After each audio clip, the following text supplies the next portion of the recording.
Oh boy. And when we whoop enough ass, everybody gonna get in line and do right. All right, peace and blessings. Assalamu alaikum, shalom. Welcome, everyone. We are live. And tonight, this is part 2 of our conversation that we started on Sunday, the dysfunction of Black women in relationship to their daughters. But we got into where we were starting to talk about the natural order or the order of things. All right, we got Matt 285 in the house. Peace and blessings, brother Matt. Missed you on Sunday, but we're glad you're here with us today. And I also want to say this because a sister saw the title of yesterday's program and DM'd me about it and was upset. And she didn't even watch the program. Without listening to it. Exactly. So, she gave me a tongue lashing and then told me to get the fuck off her page and blocked me. Oh, wow. That's so disrespectful without even looking at it. At least, ignorant people do that. You don't listen to the show to understand why. This is how healing happens. We know that there's an issue in our community. So why are we ignoring it? Exactly. And this was the positive way. It wasn't tearing anybody down. So hopefully, what's her name? I'll go on her page and tell her. Val, I'm gonna try to be nice with company, okay? It's just ridiculous. Well, you didn't even listen. Exactly. So what are you mad about? You don't even know what you're mad about. The title? Oh Lord, maybe we'll get a check for the title, huh? Exactly. Exactly. That's why she went on it to thinking it was something negative. That's what that was about. Because Black folk like drama and trauma. No, we're not doing that. Exactly. And I also want to welcome Brother Willie Rivers to the program. Peace and blessings, Brother Willie. We're glad you're here, big bro. And so, just to say that, here on B1, this, of course, is a safe space. We love our people here, and we have open, honest conversations because the desire is to fix the problems. Right. But you can never fix what you don't want to face. Right. And that's just the reality. Right. And so here we don't run from the realities of things. It's best to go ahead and deal with them and fix them so that we can be the greatest people that we're supposed to be. And that takes courage.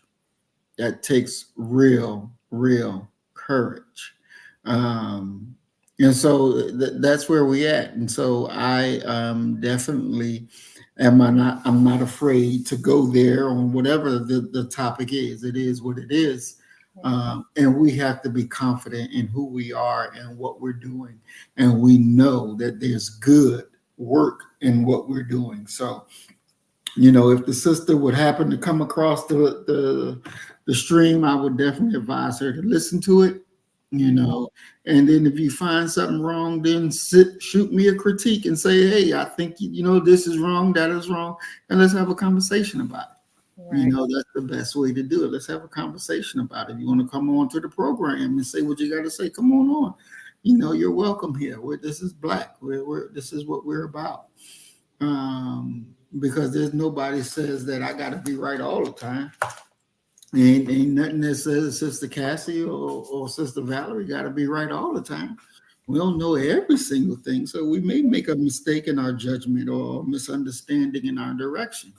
But if you shut down conversation before we can even have conversation, how will we ever know? Nothing will ever change. Exactly. And that's why we're at the bottom now. Because of situations like that, where you judge a book before you read the book. Without even opening the book. Exactly. Would have learned something if she would have heard or listened. At least, open the book. Exactly. But she judged it and didn't even understand it and made a fool out of herself. Because it was nothing negative about Black people. It was just trying to help us to understand that we have a problem. And it needs to be fixed. And how else are we going to fix it if we don't talk about it? Too much stuff is being swept under the carpet. in our community, and we're not talking about stuff. So this is why we're getting our asses kicked right now, because we don't communicate with Exactly. each other. We'll communicate with them. I bet she wouldn't come to me, and I would. We don't communicate with each other. That's called us loving us enough to fix the issue. Because I don't like what I'm seeing. I don't want to leave this right here to my granddaughter. I don't want to leave this to my great, my lineage. I want us to understand it, fix it, so that we can separate and do what we need to do. At least educate our own babies. At least support our own businesses. At least build another Black Wall Street better than what it was, with security around it. Exactly. Definitely. And I see Sister Valerie, I believe she has on her Washington Commanders jersey, so she's happy they got a winning record.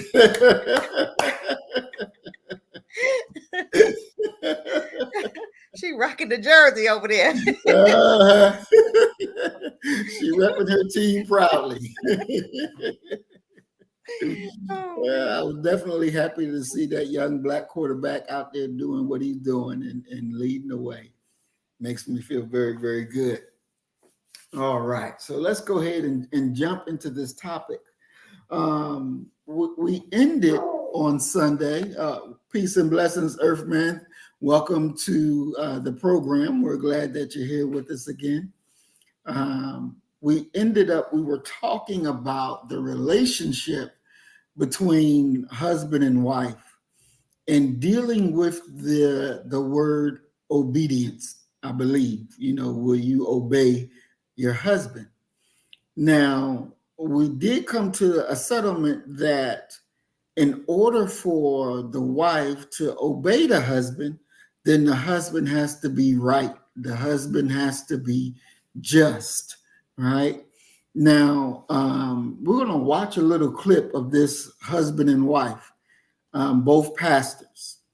And they were talking about the Bible and where it says that the husband is the head of woman. Now, they said husband is the head of household, not the head of woman, not the head of his wife, but it's the head of the household, which to me is a clear difference between head of the woman and head of the household, a clear difference. But both of these are pastors, and we're going to take a look at it and come back and we're going to discuss it. And then we're going to get into some more things, because it is definitely, when I listened to it last night, and I was pretty much shocked at their answers, because I'm like, I know that the Bible says that he is the head of her, and their take on it was very, very different. So let's look at it. Okay, let me hear this one. And chop this bad boy up. Maybe I'm about to bring my husband in here, huh? No, nonsense. Get his blood pressure up. Oh, that's Is that Peterson? That's Peterson, but he did a good job on this one. Now I got to give him credit for this one. He did a good job. Let's go. But what do you mean by what do you mean by submit? How does one submit? What do you mean by what do you mean by submit? To cook and clean and do the things that a wife should do. Submit To the wife. Submit. What do you mean by wife? Submit? The wife submit. The husband submit. But what do you mean by what do you mean by submit? How does one submit? It's like when the marriage is a partnership. Okay, she can't do more than me, and I can't do more than her. What I mean, we got to bring equal to the table. I know my role, she know her role. And a lot of people now, they say, the woman have to be beneath you, but that's not how Christ wanted. You would not get the best results that way. You would get rebellious. Before you marry her, did you know that she was willing to cook and clean? Oh, yes. Yes. Because you guys discussed that prior, right? Yes. Right. That's what a lot of guys and ladies don't do during the dating period. They do not discuss those things. And then when they get married, it brings conflict because now they're not functioning well. Because basically, you know, I come from a home that my mom and dad are still together. Right. You know, they're still married over 40 something years. So I know what it looked like to have a Proverbs 31 woman. I know what it is to have a father in the home. Vice versa, she did also. You had so your father and mother in the home? Yes, I did. Yeah. And I would like to, you know, just inject that a strong marriage is more than just cooking and cleaning. Yes. You know, some women are not good at cooking, and the men are very good at cooking. Amen. And you got to come in agreement. Some men rather cook. And there's nothing wrong with that. It's all in coming to agreement and learning to communicate with your partner. You got to work together. Yes. You got to talk. You got to trust each other. So you agree that Maurice is the head of you? He has been a head, and I put him there because I know my place, and I know where God has put me. And he is the head of the household, not the head of me. He's the head of the household. He's the one that will lead and guide and protect and take care of the household for us. So he's not the head of you. Christ is the head of me. But your husband is supposed to be the head. And he is the head of the household. And I follow him as he followed Christ. Amen. And my children follow us. Right. They follow us. Yeah. We set the example. So let me just ask, did you know you're not the head of your wife, but the house? Oh yes. You knew that? It's just But you just told me you're the head of your wife. But this is the thing. As the word kicking. That's why, brother, we got to keep the scripture. Yeah. It has to be. That's why. But what does the scripture? Does the scripture say you're the head of your wife, or you're the head of the house? It said the man is the head. Of what? Okay, is the head based over the church? No. What did The wife. So did the Bible say you're the head of your wife or the head of the house? The head of the house. No, the Bible doesn't say that. Me included, the Exactly. children. No, but what does the Bible say? He's the head. Of what? He's the head of the household. The Bible doesn't say that. What does it say? Man is the head of his wife as Christ is the head of man. That's Exactly. fine. But you guys saying that he's the head of the house, and you said he's not the head of you. Well, the way you word it, but he's the head of the house in all of us. But that's not He scripture. leads us. That doesn't work. He leads us. But why are you deviating from that one? And I'm asking because a lot of people want to know these things and they're having a rough time. And they are married women who will accept that he's the head of the house, but they won't accept he's the head of me. Because they not grounded. See, Exactly. we're grounded But you're in not Christ. saying that. You're not saying he's the head of you. We are grounded.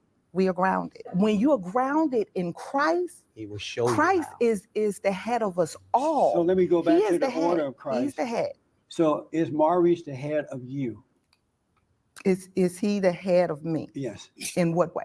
As your husband, your head, is he the head of you? I follow him as he follows That's not what I'm Christ. asking though. Is he the head of you? If he wasn't a godly man, then there would be a difference. One more time. Is he the head of you?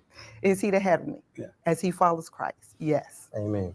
But don't give me He that. follows Christ, I will follow him. So Maurice is the head of you.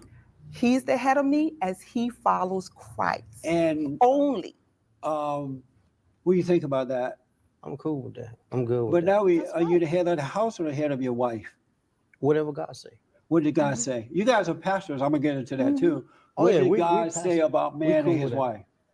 The man is the head. He's the head.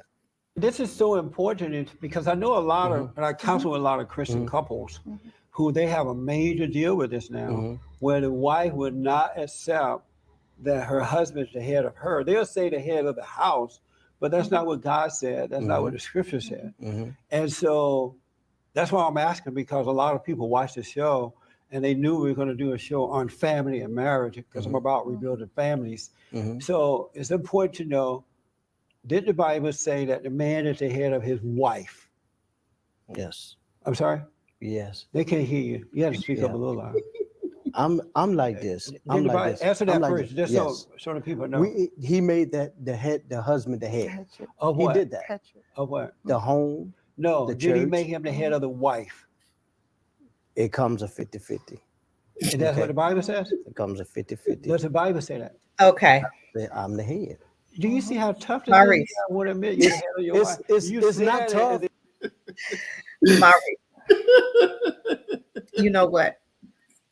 We're going to do what we want to do no matter what. Israel is hard-headed, and we always going to come up with our own scriptures. Let me read it so people will understand what it says.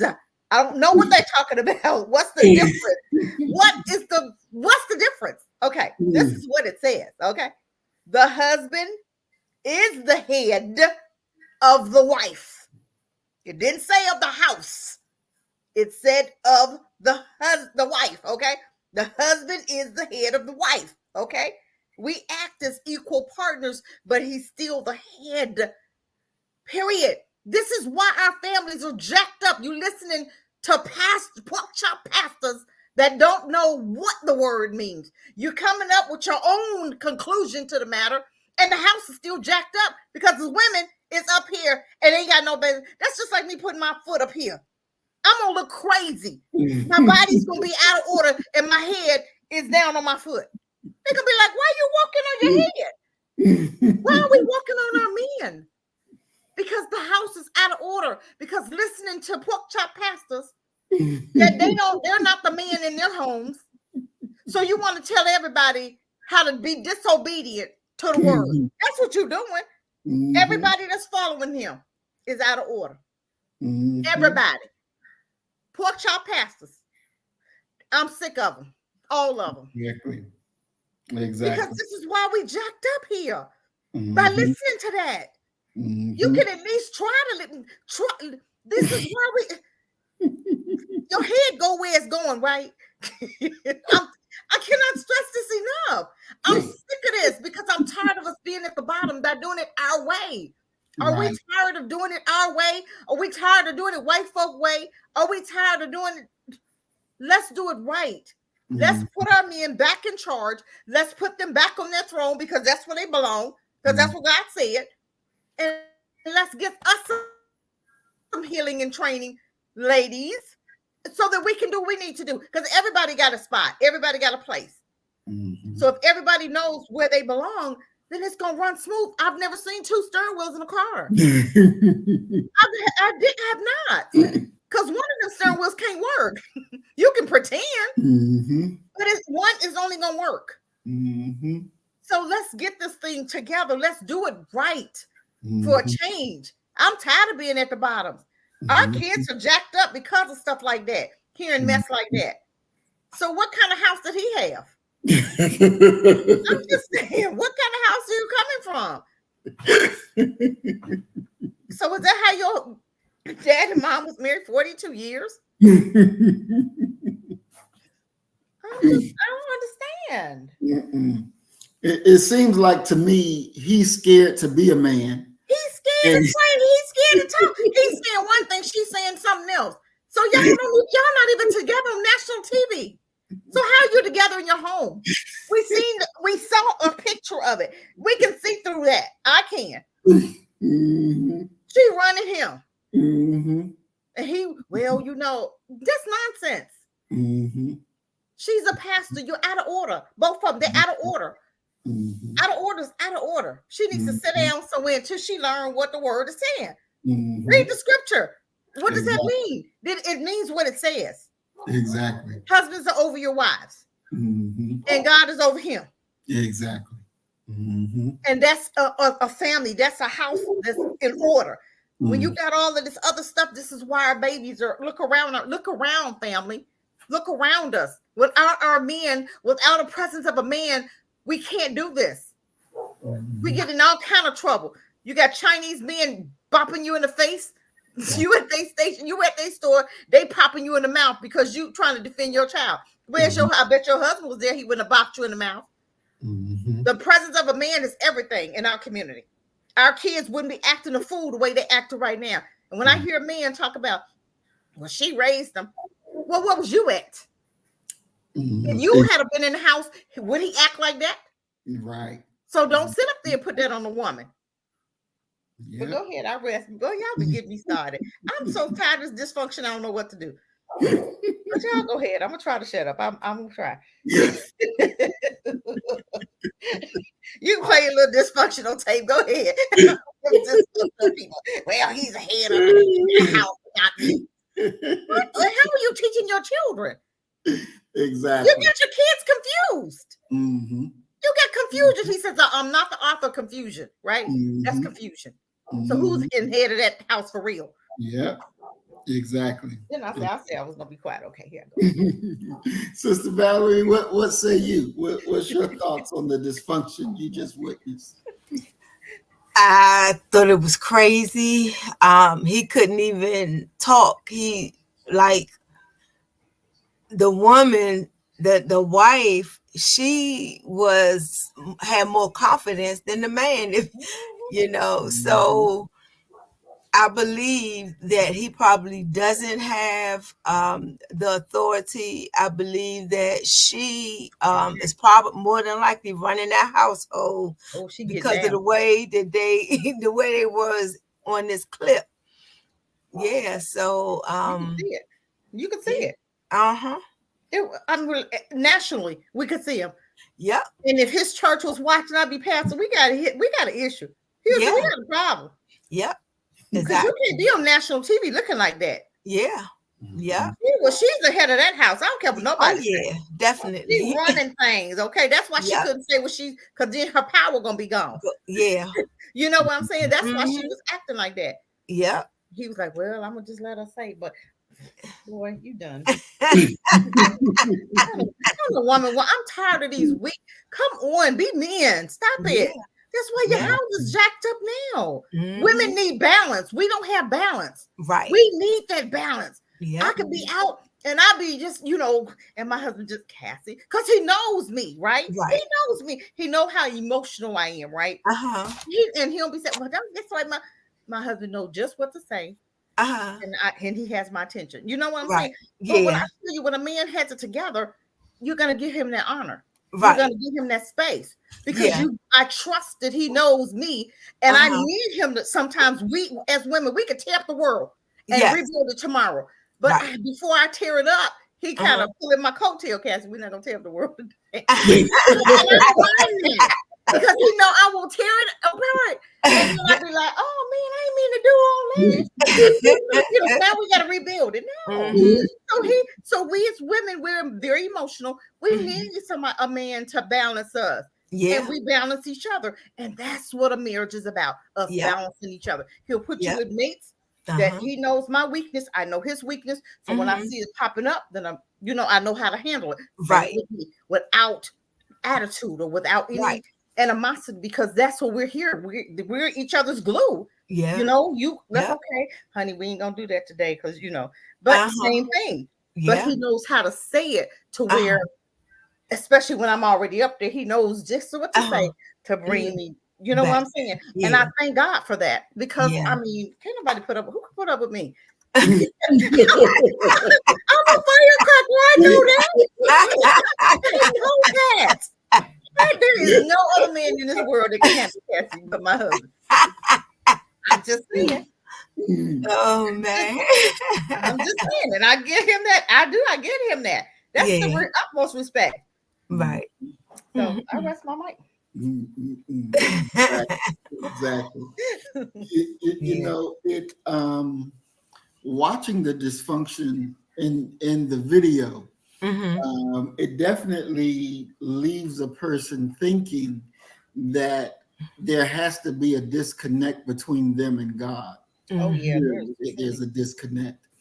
And do you think that the women's movement that they had in America, and women burning their bras and smoking the cigarettes and all of that stuff, do you think that had an impact, that had a something to do with the black man's psyche when looking at how he is to relate to women?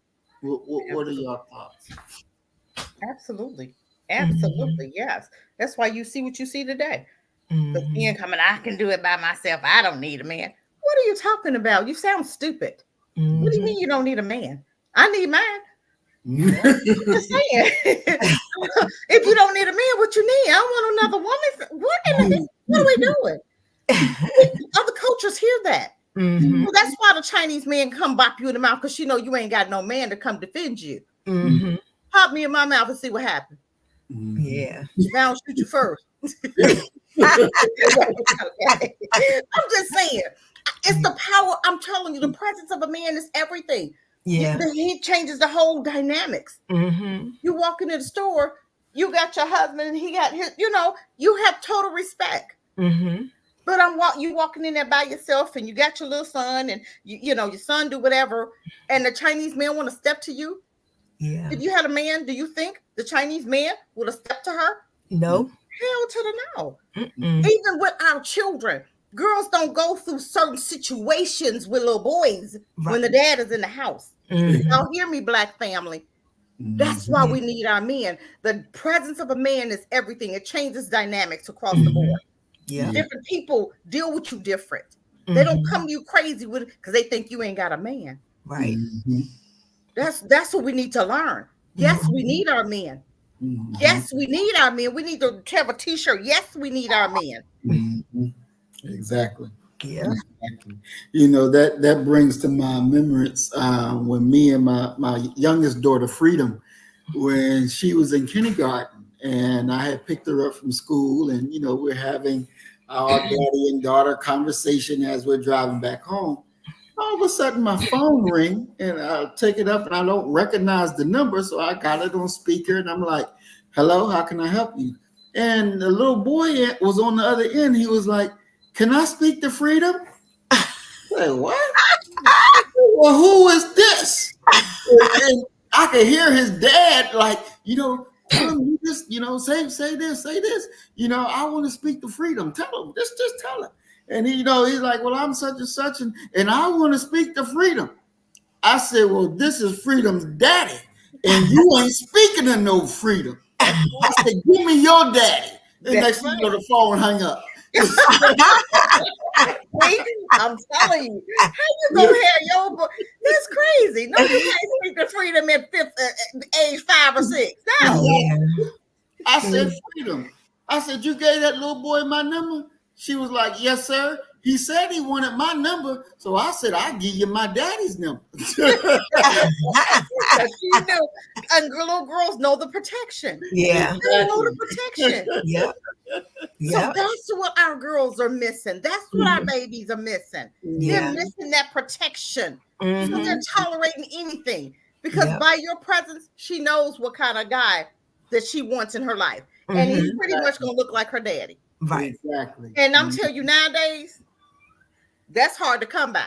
Because these little boys don't have no training. They don't have no examples. They don't have no mentors. They got uncles that's cussing out the girlfriend. They got uncles that's pimping out you got 5 and 6 women. So that's what prime example. My daughter, when she was in high school, she went to date this little boy. She was maybe 10th or 11th grade. And I said, well, where's his mom? Where's his dad? And he's, and I knew little boy, I knew the dad, but I didn't know that was his dad, because his dad was a hoe, right? And come to find out that was his dad. And I said, that's not who you want to date. And she told me why. So we have our mom and daughter talk, because his dad is showing him an example of how to treat women, and it's not good. I said, his dad is a hoe, and he dating all these other women, and his son has learned that same thing. So you're going to have to tolerate all these other women because his dad didn't do a good job in educating him and teaching him how to be a man. He taught him how to be other and not something else besides man. And the way he see his dad treating those women is the way he's going to treat you. And I guarantee you that's why he don't have a mama. They were divorced, and I can understand why. So I just and come to find out, this boy, this years later, finally ran into him, and he was just the same. Not what the apple don't fall too far from the tree. That apple stuck to that tree. That apple was that thing. I said, see what you, and so her and I said, see what you got into. She's what I had to go over there. You ain't doing my baby like that. We as moms have to educate our daughters. Yes. We have to talk to them to help them to understand what type of man. So we just don't just let every situation, everything that happens, we have to educate. Exactly. Every situation is a learning, especially when you have smaller young kids and even teenage girls. When you have that relationship, you have to continue teaching even in high school, junior. You know what I'm saying? They still need that understanding. And as soon as you see something that's not right in their psyche, then you have to. Therapy works. I swear it does. I believe in therapy because maybe where'd you get that? Let me help you to get rid of that. Let's see if we can fix that before you start dating. Right. Yeah. Definitely. You know, when I was coming up, my dad said to me, as we were leaving my sister's house, and he said to me, you know, I like strong Black women. I like to break them. And that's where he left it. And I'm processing this as a little boy. You know, what does that mean? What does that look like? Because you have to be careful when you're a woman and you're choosing the man that you're supposed to submit yourself to. And I can't even imagine how a woman would, you know, submit herself to a man who sees you as strong, but his objective is to break you. Yeah. You know, that's to me, that's trauma. Yeah. Real trauma. Where did you get that from? You know, I would guess, because he would tell me, you know, hell, I seen my daddy beating on women, you know. So our granddaddy was a woman beater. My daddy is a woman beater, or was a woman beater. Thank the Lord, I'm not that. I've never practiced in that, but well, even talk about that so that young guys will understand how did you break that? Because by seeing that, and that's in the DNA, being honest, you could have been, you know. So how did you, and what helped you not to become that? Very easily, because my brother's father was a woman beater, and you know, he was in the military, a Green Beret, and all this. So I saw as a child my mom get beat in a very savage way. I remember when he was trying to throw her out the second floor window. And, you know, he didn't know that our uncle was sleeping in the next room. And so she ran from their bedroom into the room where my uncle was. And that's the only thing that stopped him from throwing my mother out the window. And so they went their separate ways. Now, for me, and I didn't realize this till I was older, that living through that trauma and seeing my dad push a woman through you going out on the porch and you slide the glass window. I seen him push a woman through there. I'm sitting there watching cartoons, and next thing you know, she go flying out the window. You know, and I'm like, oh my God, you know, what is this? You know, and you know, she's there all cut up and everything, and he wasn't like, let me help you up, I'm sorry, or nothing. You know, he was like, get the fuck out of here if I bust you in your eye, da, da, da, da. And I'm just like, wow. You know, everything just like kind of stopped. And that reality, as a young child, that was the first time I ever seen violence like that. And it scared me.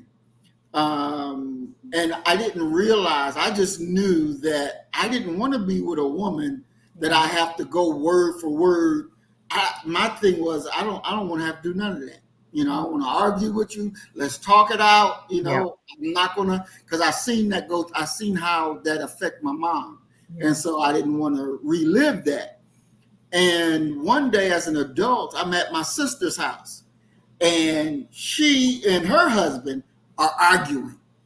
And their child, their youngest boy, is in the living room, and we're in the living room. Me and him was reading, and then they come in the living room and want to argue in front of us. He gets up and stand between them and like, stop. And it so affected me. Then I get up and I'm literally crying.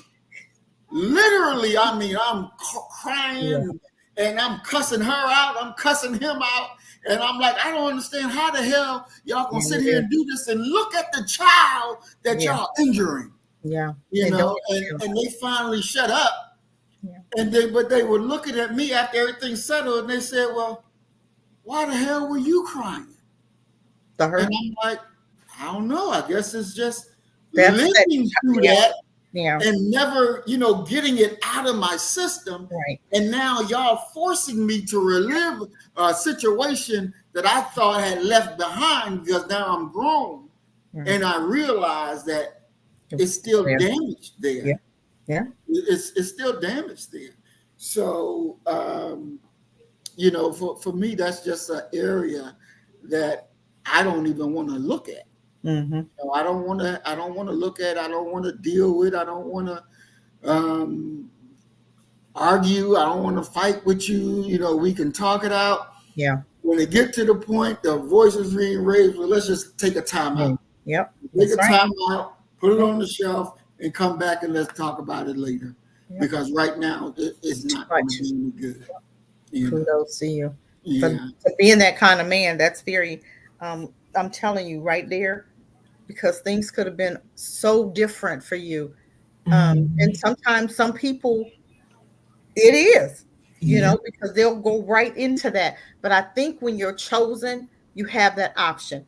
Because by me growing up and my mom, I told you, a product of rape and stuff, and everybody knows that, but I can see how things was with her and the hurt that she went through. I could have either been the kind of mom that she was, which I hated to see, that she never got help for being that, for what she went through. So there was a lot of stuff there. And I said, I didn't want to be like that. I wanted to do it totally different. And here we go, being chosen, you do it different. You have that authority. You have that, that area of making a choice to be different. And I knew how I felt. And I knew how I felt growing up in that. And I said, I never want my daughters to feel unloved. I never wanted them to feel like I didn't care. I never wanted them to feel that I didn't have their backs. I never wanted them to feel unloved. Because I never heard it growing up. Never. Even my mom is 85. You still don't hear it ever. But I knew that I wanted to be different. So I began to therapy. I began to read. I began to learn how to do it different because I knew that was there, but I didn't want to walk in that because I knew how I felt when she walked in it. And I said, I'm not walking in those shoes. And you actively make an active choice. So when people tell me it's a choice. So when I see dad and me and not in the home, but their dad wasn't there, that's a choice. You could have chosen to do it different. So I don't want to hear it because I know what I walked through growing up. And I made a choice not to walk through that. So I started doing the work so that I wouldn't have to, so that I wouldn't, so I wouldn't walk through that because I knew how I felt when my mom walked through it. So it's a choice. So we do the same stuff our dads do, then we turn around and want to repeat it. No, it's a choice. So when people say, oh, I don't want that, then do the work so you don't attract that. Do the work what it's going to take so that you can become a better person. Yeah. Because we're supposed to be better than our parents. So if they're showing you a horrible example, don't sit up there and repeat that same craziness. That's mental illness. Why would you? That's laziness. I think maybe I could be wrong. Please help me and correct me if I'm wrong. But I think for me, it's a choice. And for anybody else, it's a choice. When you do the same thing, that's lazy. That's just, you just don't care. Exactly. I definitely agree. Sister Valerie, what say you? What's your thoughts on it? I believe that we have to be intentional about whatever it is that we're doing. And if for some reason we fall into the wrong trap, then we got to get out of it. We got to make it right, because it will haunt you later on down the line. I grew up in an abusive home. My dad and mom fought all the time. And, then I married somebody that was the same way until I put a stop to it. I won't say how, but Yeah, and so then I didn't have to worry about getting hit or anything, but then the verbal abuse came, and that's worse than being hit. But all of my kids, all four of them, they're all doing great, thank God, and none of them are women beaters, thank God for that too. And so it's just so important for us to be intentional of every day, not just something every day. That way we'll make the right choices, and we won't find ourselves caught up in something that we shouldn't be in, or something that we don't want to be in. Definitely. Now, you said something very interesting. You said that the verbal abuse is worse than the physical abuse. Yeah. Can you Because explain? the physical abuse, you might get bruised or something, and it's gone, but the mental abuse is something that sticks, and you walk around like a zombie, not, not wanting to make choices, not wanting to do things, and it's always there. He said I can't do A, B, and C. When I went to college, I was told you're not going to do anything. You're not going to do nothing but just drop out. Well, I went and got the bachelor's and three master's degrees. So that didn't sound like I dropped out. And then I was intentionally trying to prove a point that I'm not always negative, and that when I want to do something, I'm gonna do it. I'm gonna go after what it is I want. And that's what I did, and didn't care who was upset about it. Didn't care that people did not want me to do the school thing. But at the end of the day, I'm happy with what I did. And it's about, I'm feeling the way I feel too. I can't just try to please a man or, my husband. I got to be pleased as well. And so when I'm being intentional, I'm going to intentionally make sure that Valerie is okay. I'm intentionally make sure my mind is working okay. Intentional about where I go and who I'm seeing. Intentional about who I'm speaking to on the phone. Intentional about everything. And I believe that being intentional makes a difference, even when it comes to men or fathers or mothers. It's your life, and you got to make the best of it instead of living in the past of what somebody did. We got to be intentional about getting over that, even if it means going to therapy. We got to be intentional so that we can just continue to grow in ourselves, grow and be proud of ourselves. We can't try to make nobody else proud. We got to be proud of the things that we're doing to make ourselves feel good about ourselves. And that way, as long as we feel good about ourselves, don't worry about what nobody thinks or nobody says. Even to somebody trying to mentally abuse you, you can just say, hey, I'm intentional today. I'm not dealing with that today. This is about me, and move forward. Definitely. And I like that emphasis on being intentional about those things. I think that's exactly the way we have to be.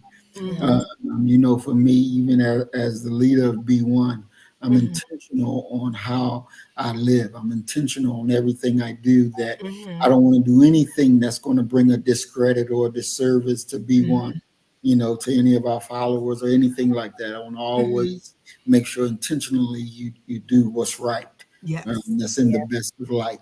Because we do know the enemy will come at some point and try to throw something on you. And with that said, I want to ask you all,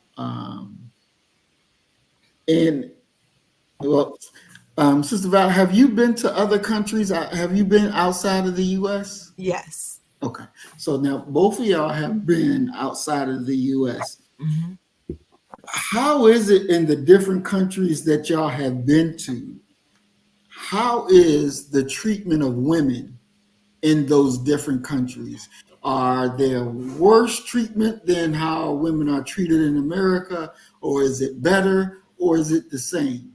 Because, you know, the Nation of Islam, the Honorable Minister Louis Farrakhan teaches us that a nation can rise no higher than its woman. Mm-hmm. And so looking at that standard, when y'all go outside of the U.S., how are other women treated? How are other, that you can see other Black women treated in these different countries that y'all may have visited?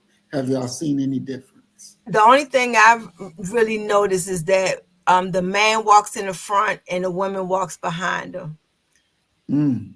Yeah, that's the only thing I've ever noticed. Mm-hmm. But yeah. Wow. Okay. Mm-hmm. What I've seen, going to different countries, I've seen where the men are more the head of the women. Prime example, you know, being in Africa, they will beat you.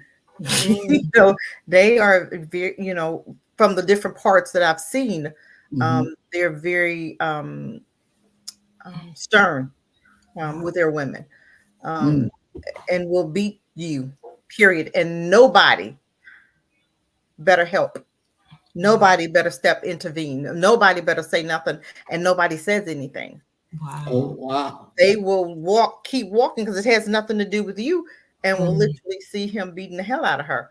And that's just different. That's the culture I've seen, even in, you know, in Africa with the Muslims. You know, how I've seen how they treat the young girls, and I'm not going to say that it's good. They're very lustful after the young girls. I'm just saying, and heard some things about what was going on in the Muslim schools.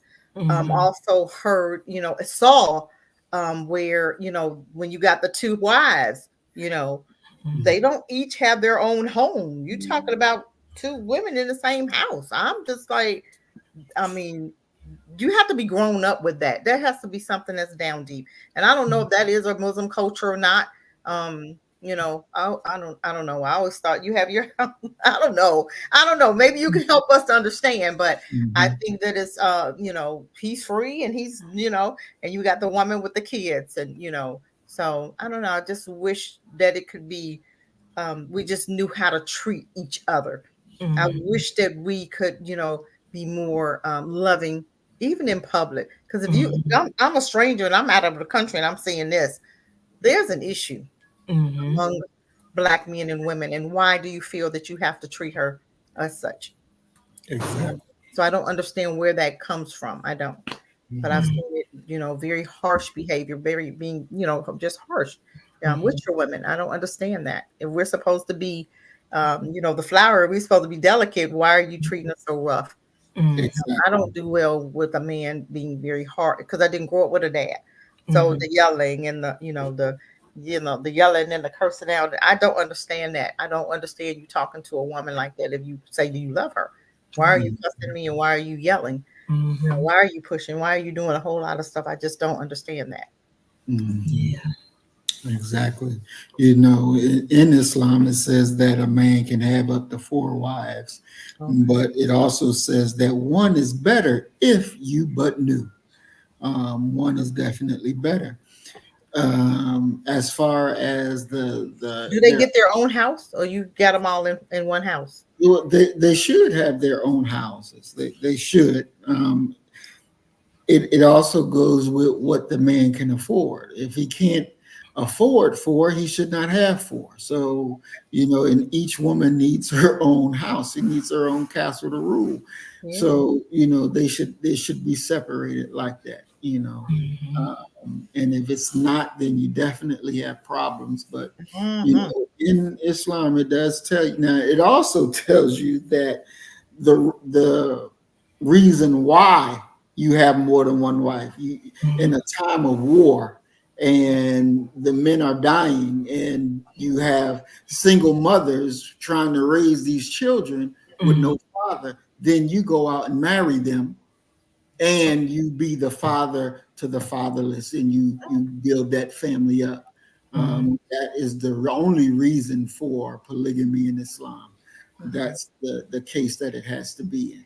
Now, you will see a lot of people outside of that doing it their way or whatever they want to do. But that is the reason why there would be polygamy. Outside of that, there's no reason for polygamy.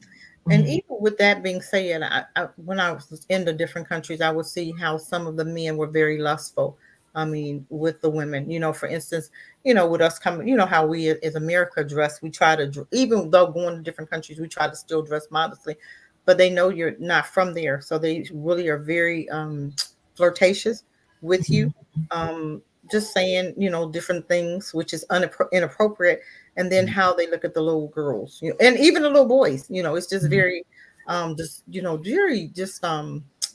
you just be like, you get one of them looks, back up, Yeah.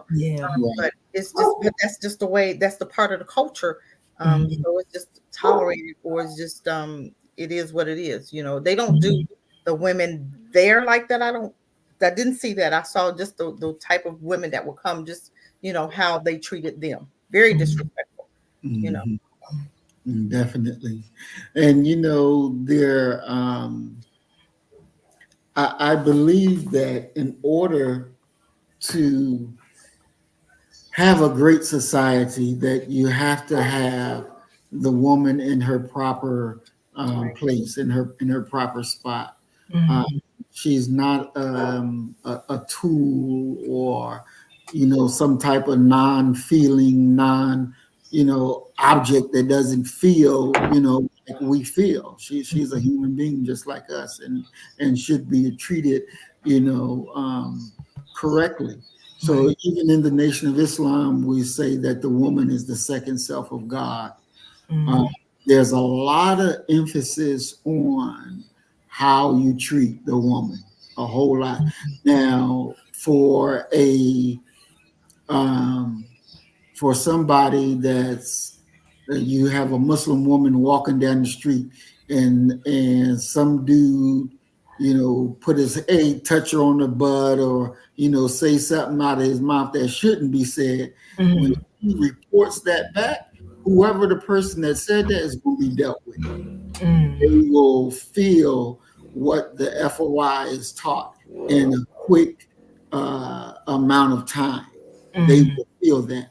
Even the Honorable Elijah Muhammad, would have said, because there was a case where a sister was disrespected, catcalled and all that stuff.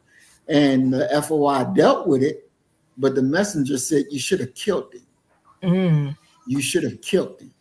And so those are orders that get sent out, and trust and believe when that stuff happens. Death does follow that.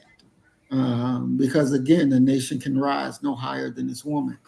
And so the women are, as you can see when you see them out there, to dress moderate, and not, like a woman out there on the street would be dressed.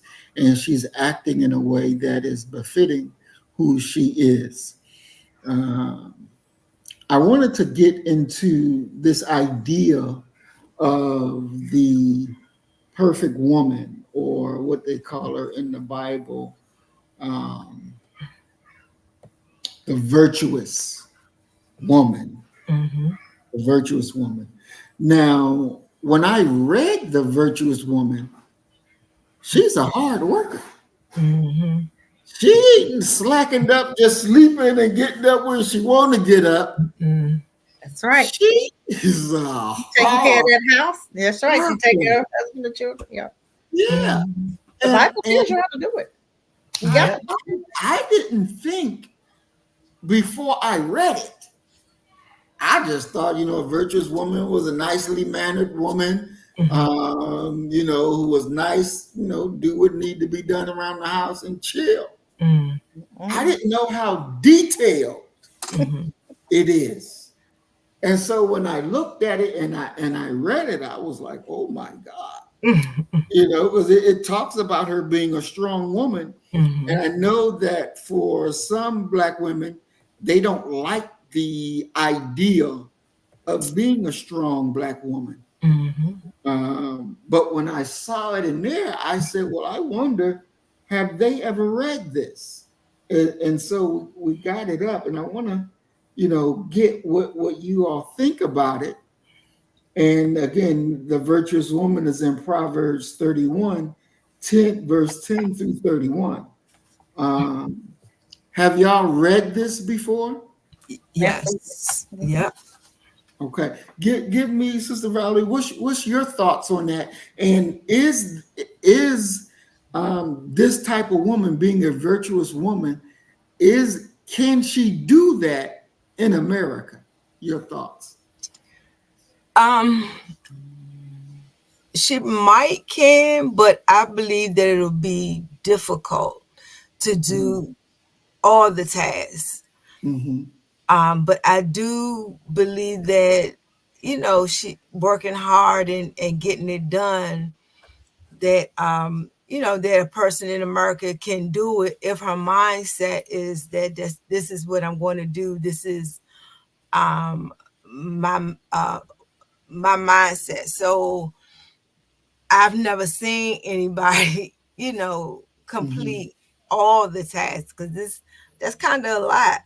But they do what they can do in a day, and still be virtuous, still be to the point where you're not doing stuff that you should not be doing as this virtuous woman. Yeah, so my thought is it can be done, but most likely it won't be done. Okay. Sister Cassie, what say you? I think this is why we have to educate our own babies, our own girls, because this right here would be something to teach them as a young woman, because I think this is what's missing. If we were raised doing this, it wouldn't be hard.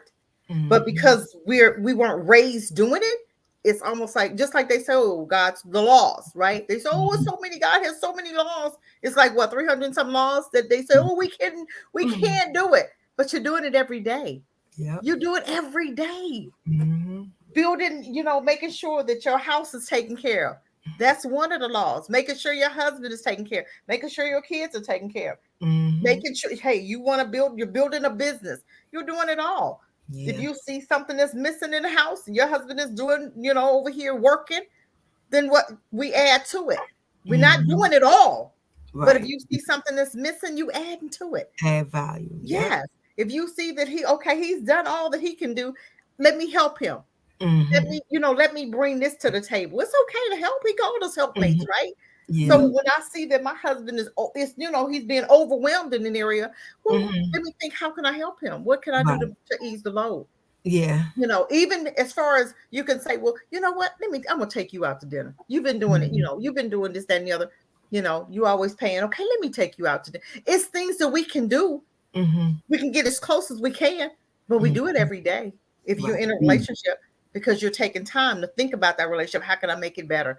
What can I do to make him smile today? You're always thinking about that, right? Yeah. It don't stop. That's part of it. That's what we do. But this is something that we should be taught. This is something that it should be broken down and explained so different, so our babies can start young doing this. Right. So it's not hard when you grow up in it. Just like for the Muslim women, you see a man with 4 wives, they look at that and it's normal. Okay. But come to America, I don't see no 4 wives. My husband ain't bringing another wife up in here. I'm just saying. Here either. Okay, I'm just saying. You ain't coming up here. Where's she going? Who is that? What we doing here? Yep. So we ain't in Africa yet. Nope.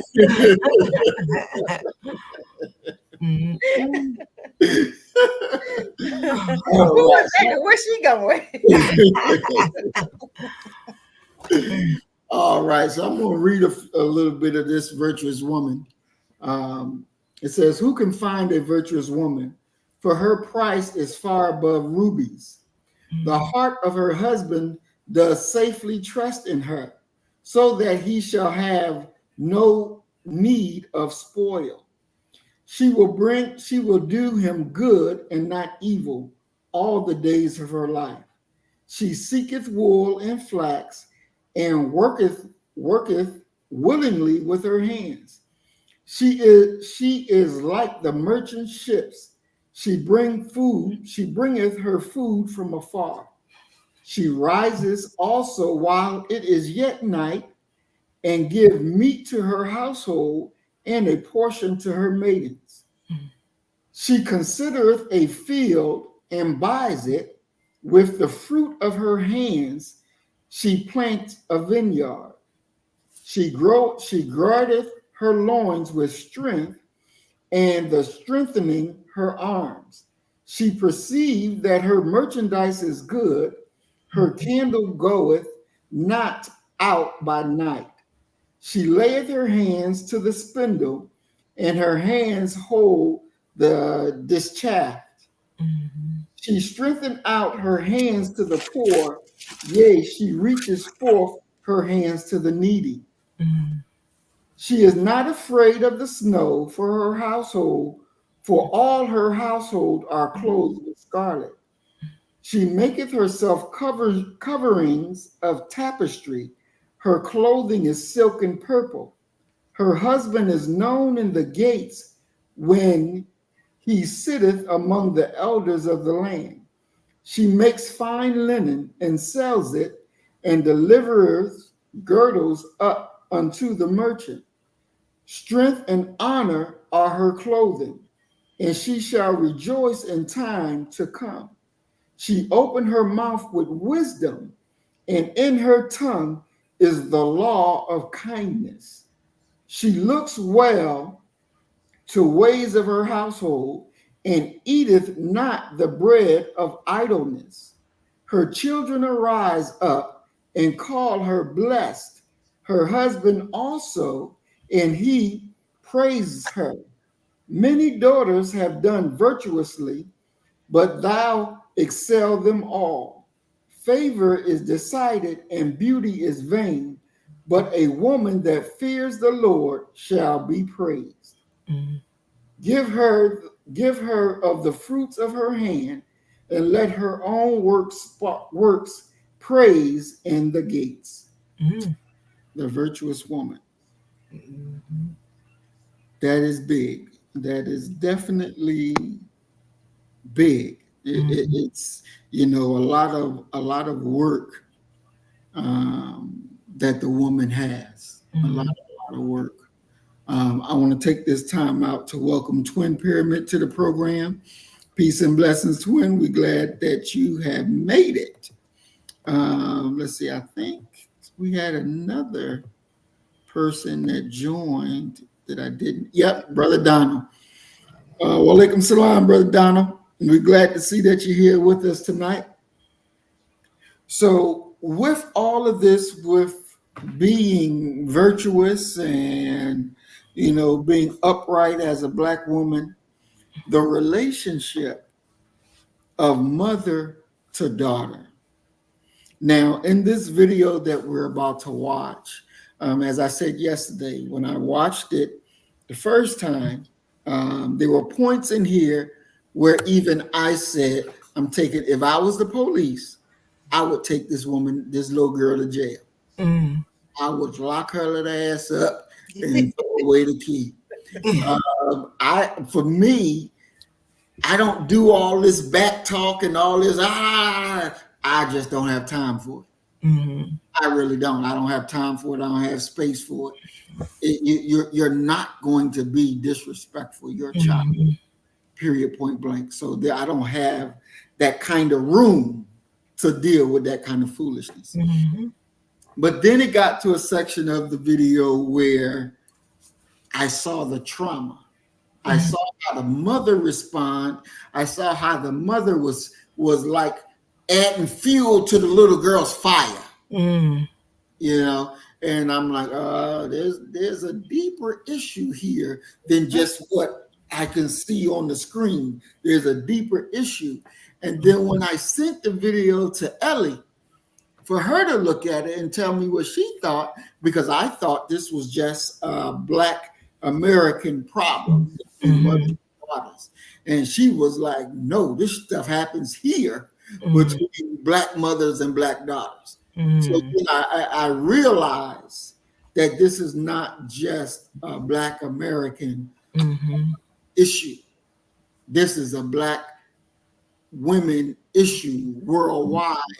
And I believe, I'm going to say this, I may be wrong, but I believe we have this problem because we have been around this enemy for too damn long. And so this, I believe, is a symptom of the sickness that we've been living with. That's what I believe this is. And I think that all of that could have been cured with separation of us being away from our enemy. Because I really believe that when you live in a racist society that doesn't respect your personhood, that doesn't respect the sanctity of life, when it comes to you, it begins to destroy your own humanity. And then you take on the thought of, instead of you're dealing with each other as people, as loving one another, you're dealing with each other as an issue, a non-feeling thing. This is an issue. It's not a person, it's an issue. And so an issue can't feel. So I can be as disrespectful and low down to this issue as I want, not realizing that this issue is actually a person. And that when we get with them, we're instead of building, we're tearing down. That's my synopsis. I could be wrong. But well, I understand what you're saying, but let's go back to 1970 before the Black family breakdown. Okay. Did we see this type of behavior then? Not to my knowledge. Not to my knowledge either. We didn't see that because the dads were in the home.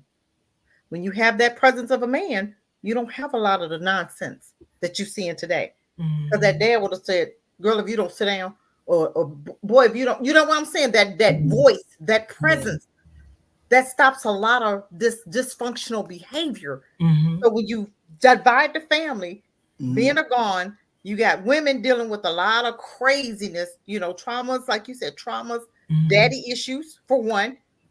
That's a big problem of women today. Daddy issues, not having fathers in the home. You got a lot of anger, a lot of trauma. So we pass that on because we've learned how to treat each other by the way they treated us. We pass it on. I can't give it back to them. I can give it back to my Black woman.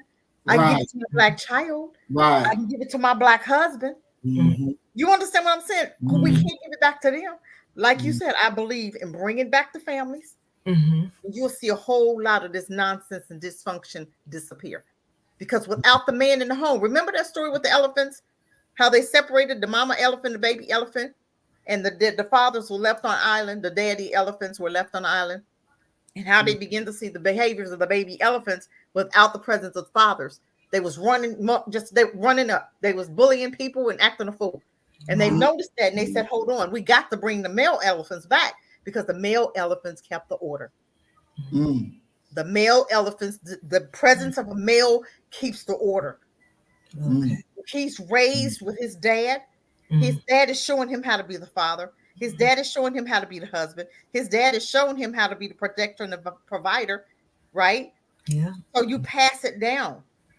What's being passed down is dysfunction. What's being passed down is a lot of feminine energy. You know what I told you about that balance, right? Boys, sensitive now because that's all they're around is their moms, right? Dads aren't there. They're not coming over say, son, you need to do what you need to do. They're not taking time out with their sons. So you're seeing a lot of femininity going on. You see a lot of bitching. You see a lot of the moms' characteristics in their sons, right? So that's what we're seeing. We have to understand where it's coming from. We didn't just start out like this. It came from somewhere. And that was from dividing of the families. So we can get men back in the homes. What can we do to do that? That right there, that's going to solve a whole lot of problems. So that means some therapy for some men and some therapy for the women. The therapy all around. We never got that. We never got that therapy. But it's going to take us getting some help in order to become who we need to be, to come back. And the only way we're going to do it is being separate from them. And have nothing to do with nobody but us for now. And then maybe after healing, we still can't live amongst them. You know, you do your little business and you go back home or whatever. I really don't think we ever should come back again with them ever. Because it's been so toxic, and that's why our ancestors separated us, because they knew the toxicity. They knew they would never get to the place where they was, going to treat us right. So that's why they separated us. But we knew more than them and came back together because we said they don't know what they were talking about. So now you're at the bottom. Yeah. All right. Exactly. All right. Sister Valerie, you want to add anything on that before we start this video? No, I agree. Total heart with her, with Sister Cass. Okay. Perfect. All right. So we're going to go straight into this video. Okay.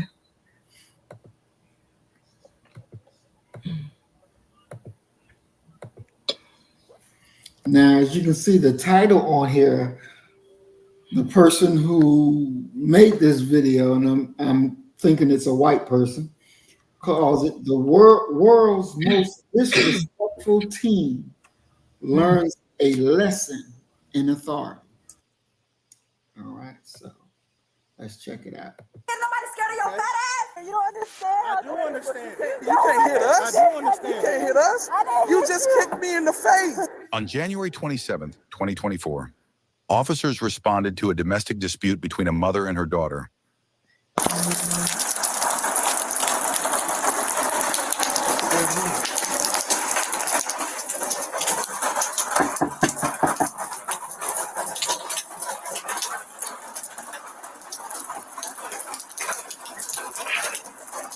Hello. Hey, it's Fairman, please. Yes. What's going on? Called y'all before because she's been on the garage outside, and it just blew up from there. So it's been verbal back and forth between both of us. I did snatch that thing off her wall in her room because I told her you got to go because I can't. Her dog has destroyed the house. I got to pay for that. The bills are mounting, stuff that I got to cover, and so I really just want her to go. Like I think she's upstairs. Stuff. So what today? What happened today? It's just arguments? It's just arguments, and she's just been throwing stuff. But she's in her, you can go up. She's in her bedroom. It's messy up there, but she's in her bedroom to the left.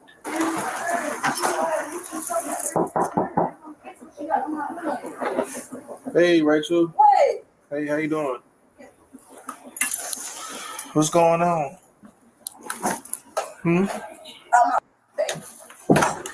Wait. So don't do that. He is here to help you. Hey, what's going on? I don't gotta talk to you. I don't want to talk to you. Okay, well, your mom called. I don't give a. I mean, I'm not your enemy, okay? I'm here to help. What you saying? Who you on the phone with? Don't worry about it. So what's going on, man? Who you on the phone with? Don't worry about it. I'm here to help you. Why are you miserable? Okay, but I didn't do anything to you. I'm just trying to see what's going on, if I can help you. You know what I'm saying? I didn't do anything to you. So I see you packing up stuff. Are you trying to go somewhere? I didn't hurt her. Okay, where you? Don't worry about it. Maybe I can help you. No, I don't need your help. I didn't call y'all. She asked for help. I didn't ask y'all for shit. Right. That's correct. She called us. Do you need a ride? No. Do you want to speak to someone? Like I said, obviously. Her shit. Y'all anybody else? Her ass. She don't good for shit. She contributes nothing to this earth. So all that stuff is it's not my concern right now. I don't give right now, you know what I mean? I see you in distress, and I'm trying to help you, alleviate that. So it might not be with me. That's why I'm asking, is somebody else that want to talk to? I mean, that's my job. I'm here to. That's my job is to worry, to help people. So I didn't ask for your help. Okay, you didn't ask for help. That's correct, but so leave me alone. I'm doing what I can do to get the fuck out of here. But I maybe it can help you. You're not doing nothing but slowing me down. Get the fuck out. I'm not slowing you down. Have I stopped you from doing anything you're doing? Do you need a ride somewhere? No, where you... I don't need a ride. I want you to leave me alone. So where you going? That's not your business. I just keep telling you that I'm not talking to you. I'm done talking. Do you want to talk to somebody else? else? Watch me pack my stuff up. I'm not talking to you. Do you want to talk to somebody else? Are you arresting me? No, I'm not. Then get the out. Is it my uniform that's making you upset?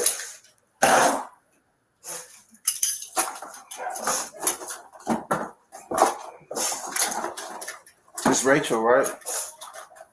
Do you prefer to talk to like the EMS about what's going on? Like, I'm not here to hurt you. I'm here to help you. I mean, you didn't call me. You didn't call, and you want me to leave. I think you're here now. Hello. Hey, Rachel. This is Rachel. Whoa. Get the out. I don't want y'all in here. I don't want y'all bothering me. Rachel, we not. Is that not a clear answer? Leave me the fuck alone. Rachel, we're not with your enemies. Like, we here. Then leave me alone. We here to help you, mommy. I don't need help. Dude, you can help me by getting out my face. Get out of my sight. I don't want to talk to y'all. I don't have shit to say to y'all. You're wasting your time and you're wasting mine. Why you threw the TV down? Because I'm pissed. Connect the dots. Read the room. Get out. Rachel, just because you talk to us like that, don't mean that we don't have obligations legally. I don't give a damn. We didn't come here because I don't care. Get your nerdy ass out of here, bro. Damn. We didn't come here because I don't care. We don't. I don't care. So Rachel, we can't leave. I don't care. That means you're gonna have to come with us. I ain't gotta do nothing but be black and mind my goddamn business. Okay, I'm going to stop it right here for right now. But as we can see, everybody in this situation is black. Police officers are black. EMS people are black. Mama's black. Daughter's black. When the granddaddy gets here, you'll see he's black. So everybody in here is black. This is like where we're either in B1 land, we're in Cassie land. Everybody's black. Now, so far, you witnessed the mom talk to the police. She called. She invited the police in. You got to see what the mom was like. You heard her interaction with the police officer. Now you're watching the daughter, and I'm gonna call this stage 1 of the daughter's freak out. Okay. Or explosion. I will call phase 1. Okay. So just up to this junction, what do you see that could have been done differently or should have been done differently with anybody within the situation? What do you think should have been done differently thus far? And if nothing. But what do you think? Communication should have been way different. And I also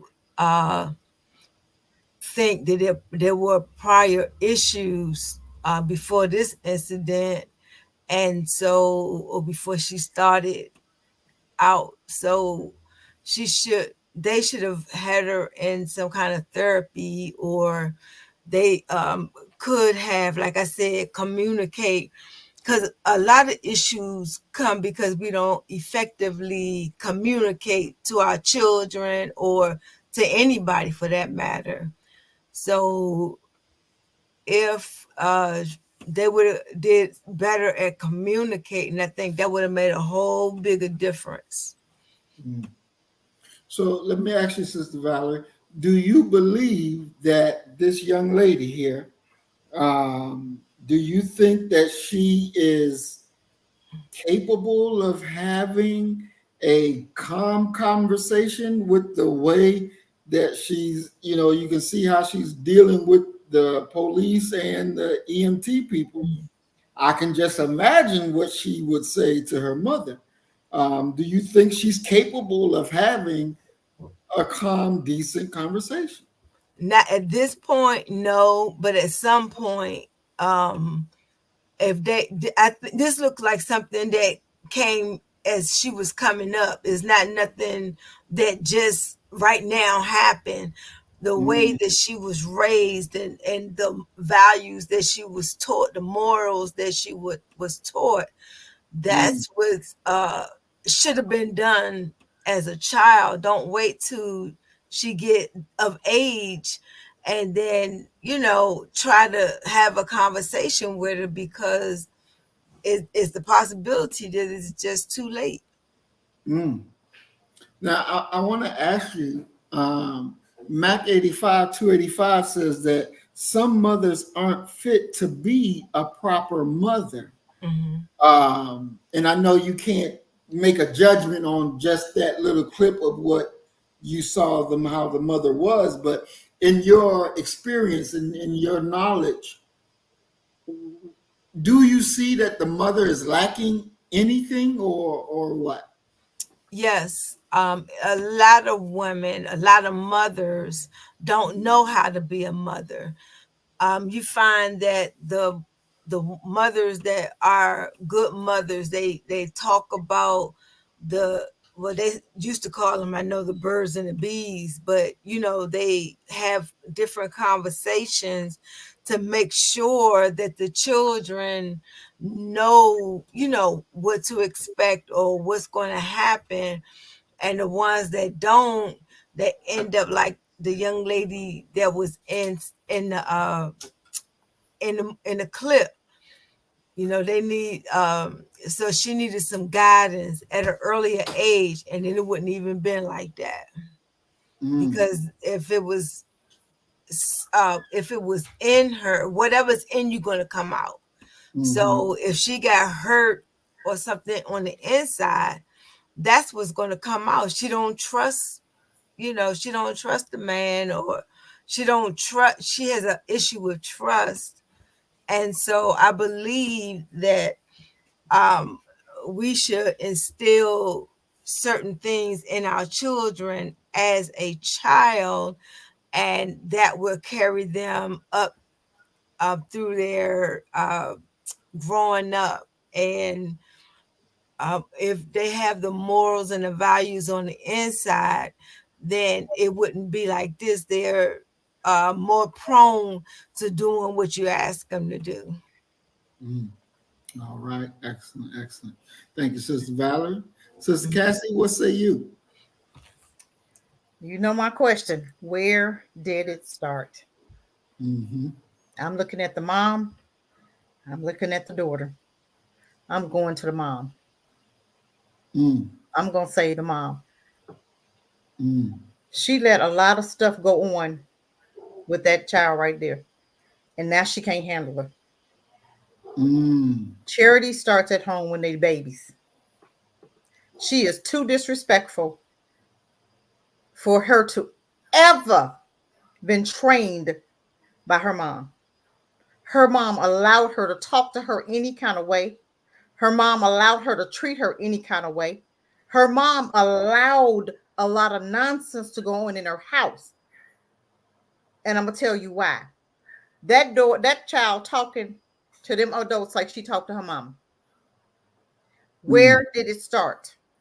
I'm hearing a lot of hurt, but not just from her, but the mom. Yes, the mom came in, when they came in, the mom was real calm, but it wasn't calm in her voice. Her voice, listen to her voice. Her voice quivery, it was shaky, like they had been going at it for a while, right? It was nervousness going on. But her mom, what kind of mom is she? Was she there when that child was a baby? Was she there did she raise her? Did the grandma raise her? Who raised this child? Who was in her life from a baby till now? That's hurt right there. It's been some abuse in that house. It's been some physical abuse, verbal abuse. It's been abuse, period. A child is not going to be that angry for no reason. We have to understand it's not her. It's the foundation of the parenting. Where was dad? Do you think she would be like that if her dad was in the house? No. So we got to blame both parents, the mom and the dad. Where's the dad? If he's not dead, he should have been there. A lot of that anger is because her dad's not there. A lot of the mom's anger is because her husband's not there. The dad's not there. Her father wasn't there. All of this is surrounded. These are daddy issues. And they come out even in our parenting, even in the raising of our daughters. Because guess what? The way we was raised sometimes, if we don't get the therapy and the help we need, we begin to raise our children the same way. Prime example, we were in the store. You hear this woman calling her son, little MFer. Period. Why? Okay, this is what she called. She was just calling him like it was his name. So, of course, my husband, he said, come here. Of course, he had to pull her aside and say, do you know what that word? So he began to educate her. And the dad was standing there. I know it wasn't the boy's dad, but the whoever, the boyfriend, it wasn't the dad. Because what father would allow his son to be called that? Exactly. What woman would call her son that if the husband or the boy or the daddy was right there? You wouldn't. You're taking that out on your son because the man's not there. His dad's not there. So that anger, you're protruding it on the child. You understand what I'm saying? Right. So it all starts from somewhere. We can't just look at this baby. That's not just her stuff. That's some learned behavior. That's some mom stuff and that's some daddy stuff. Those are issues right there. We gotta straighten this. This is a mess. What we see in our culture is horrible. It's not just one, it's both. Where are the men? Where are the men in the homes? Where's the man at? Where's her dad at? These girls need their fathers. These boys need their dad. At a certain age, from 0 to 10, you keep your daughters. 0 to 10, you keep your little boys. From 10 to 20, 10 to 18, he got to go with his dad. Because that dad got to pour into him now. You got a lot of angry boys right now in our society, in our community, because they're not spending time with their dads. They're not getting that father's love. They tired of hearing mom's mouth. So what we're seeing is a lot of hurt, father issues on both sides. Because where's the mom's dad? Did the mom's mom treat her like that? So it trickles down if you don't change that behavior. If you change the behavior, you get the therapy that's needed, all of this right here wouldn't be. Wow. All right. Wow. So what I'm going to ask you what Mac 285 said too. Some mothers aren't fit to be a proper mother. What does it take to be a proper mother? When you say some mothers aren't, why? Here we go again. Why? Is it some abuse going on with them as a child? Did they encounter some type of abuse from either their mom or female in their lives? Was grandma there? Was grandma treating her right? Was mama treating her right? It's an issue when you see a mom, because it's in us nurturer. We're nurturers by heart. We're nurturers by birth. That's who we are. But when you see a child or a woman that's not a good nurturer, that means that she didn't have good nurturing from somewhere. Either the mom wasn't there, or if she was with the grandma was abusive. Every woman in her life was abusive to her. So she don't know how to be a good mom because she never saw the example. Or it's got to be some mental illness going on somewhere. But women are natural nurturers. But when you don't see it, you see mental illness. When you don't see it, that means you've seen that mom's mom. And it's passed down from generation to generation. So that nurturing spirit was not birthed, I guess. Is that the right word? It wasn't birthed. She didn't learn how because she never had it. Wow. Or it was cut off at some point, but she never got it. I met a girl just like that who didn't have the nurturing for her daughter, but she had it for her son. But I'm going to tell you, her mom, wasn't raised by her mom. And the woman that raised her abused her.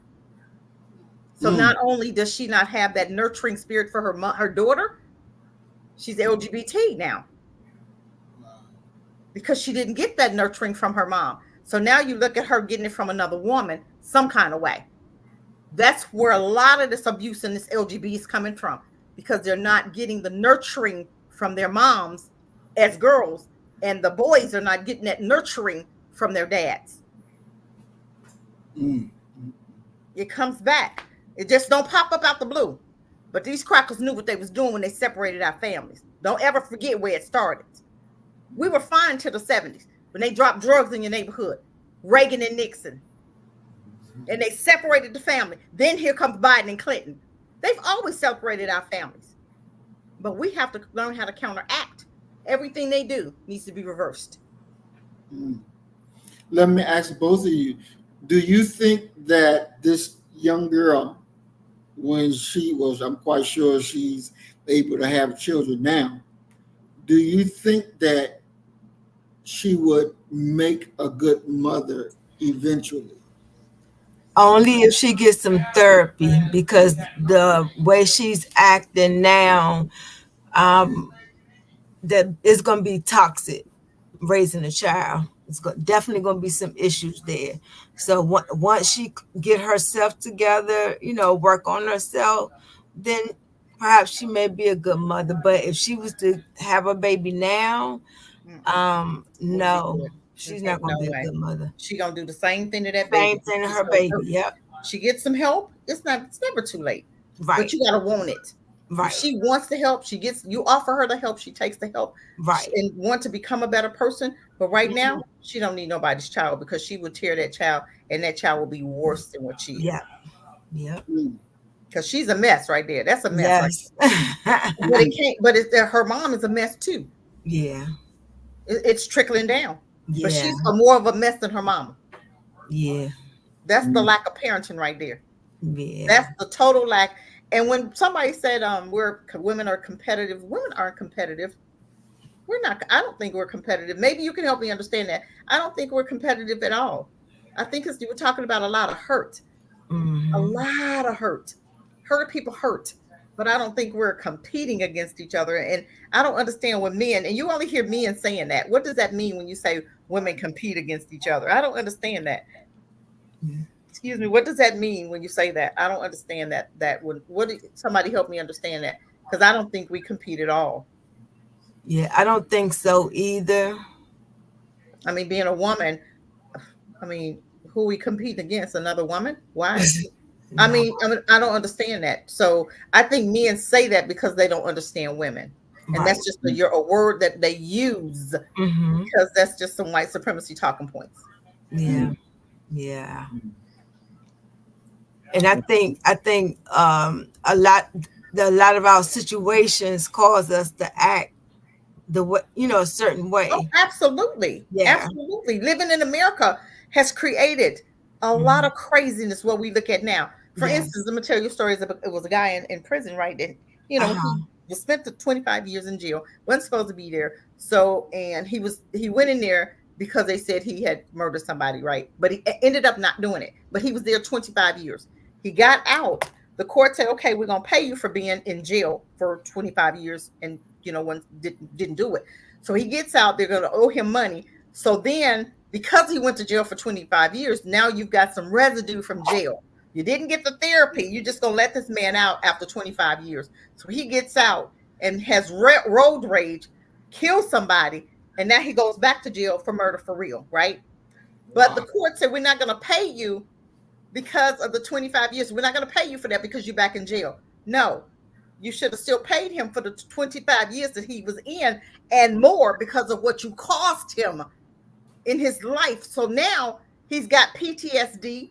Now he's dealing with anger management because that's some stuff that he learned from prison. So you have to understand right now we're dealing with PTSD, Stockholm syndrome, Willie Lynch syndrome due to what? America, the way they treated us. So what you're seeing now has trickled down into our communities and making us look crazy. And they point their fingers and say, look at them niggas over there. Look at them. Where did we learn it? Where did it come from? This is the residue of slavery. This is the residue of traumas that we face with them, a system that they built, a whole system that they built to abuse us. That's abuse. That's trauma, hatred, rage, anger, all of that. And now we sit up here and say we love each other. How? We don't know how. Even in a marriage, we really don't know how, unless you get that therapy to really, and even then it's still not perfect. So we're dealing with a lot of residue even now. And we look and say, look at him, look at her. Where'd that come from? Who told you? Here I go again. Who told you your nose was white? Who did? Where did it start? We didn't get here by ourselves, but we'll blame ourselves for being here. And we'll look down on each other for being here. And we'll criticize each other for being here, but we didn't get here by ourselves. I'll rest. Definitely. I want to read Donald Muhammad's comment. It says, I see generation after generation of dysfunction, chaos, and stress and abuse being passed down. It just keeps getting worse. So, we got to start the therapy. We got to start the healing. But like I said, the only way is to separate from them. We can't be around anybody else but us in order to love us. We have to get that therapy. We never got the healing from slavery. So we just DNA traumas passed down in DNA. You're looking at traumas. Like he said, dysfunction, chaos, stress, abuse, all of it was passed down. How do you get rid of that if you're still in it? You can't. Healing can't happen when you're still in the midst of chaos. It can't happen. Not living among them. Because as soon as you get healed, here they come. So what we do? Kill them all? I'm not saying that. I'm asking, you know what I'm saying? So don't, I don't want you two to be acting crazy. We have to separate in order to get the healing that we need, but we can't get the healing from them. Can't no white person therapy nobody, but they can't even therapy their own children. They children shooting up schools. The hell you gonna tell me? Let me ask y'all this, because at this point, you and both of y'all talked about intentionality earlier in the program.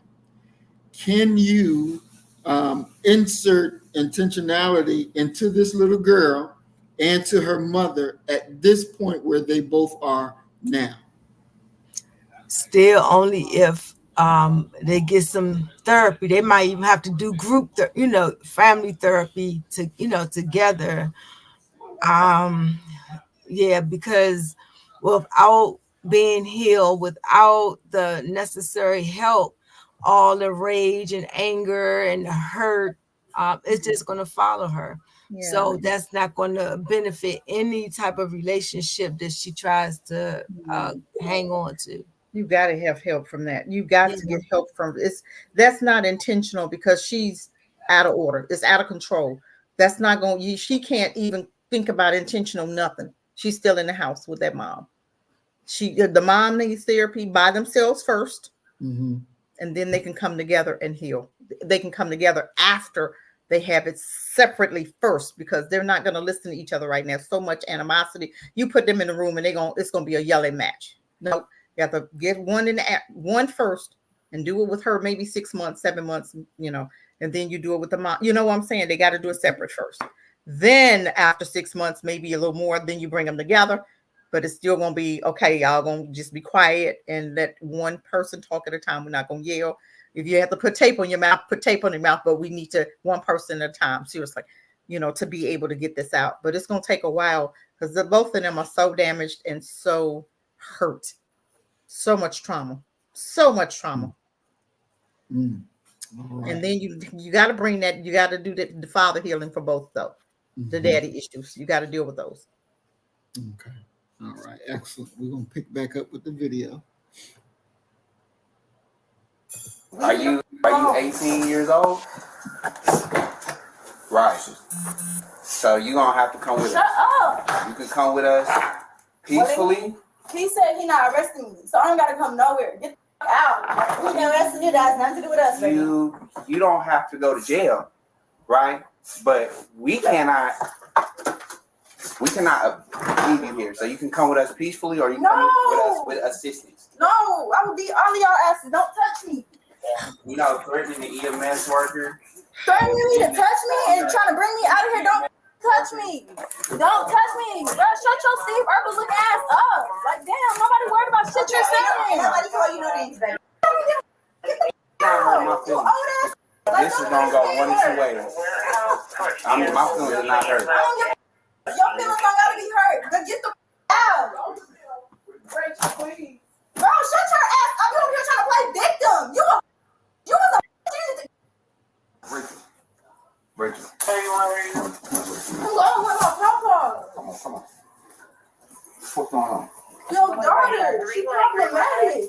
And then she gonna try to throw her. She throw my dog out the front door. Like, why would you do that? What the is wrong with you? Rachel, just watch your mouth.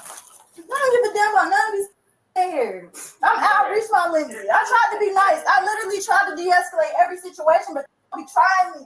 I came in there and asked her about Bahamas, and I asked her about if I could wash the towels, and she immediately started going off on me. Her soul is deeply disturbed, and she do all that spiritual shit trying to clean. Nothing is going to fix that. She's the devil herself.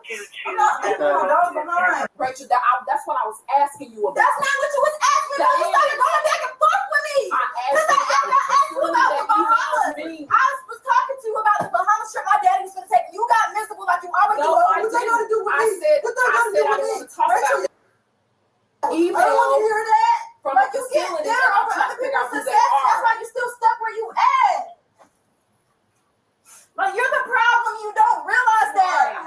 Do some reflecting. That's all. We don't want to hear all that. We don't want to hear all that. No, because this is your fault too. This is your fault too. No, it's our fault. You keep bringing up that law degree, but what lawyer job you got? Nothing. So it means shit. We don't have it means shit. And you're struggling. And you're struggling too. Go to your room. You feel like a Mexican. Who are you talk to? What we gonna do?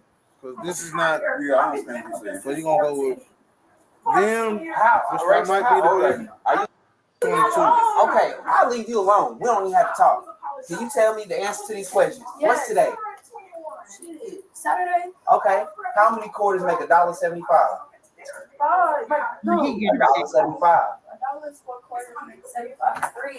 Okay, cool. Is Mickey Mouse a cat or a dog? No. Okay, let me ask you something else. Do you know who the president is? Biden. And do you know where you're at? In Atlanta. Okay, what county? Fulton. Okay, well, I'm sorry, Rich. You have a great day. Bye. You can't say she's alert and oriented.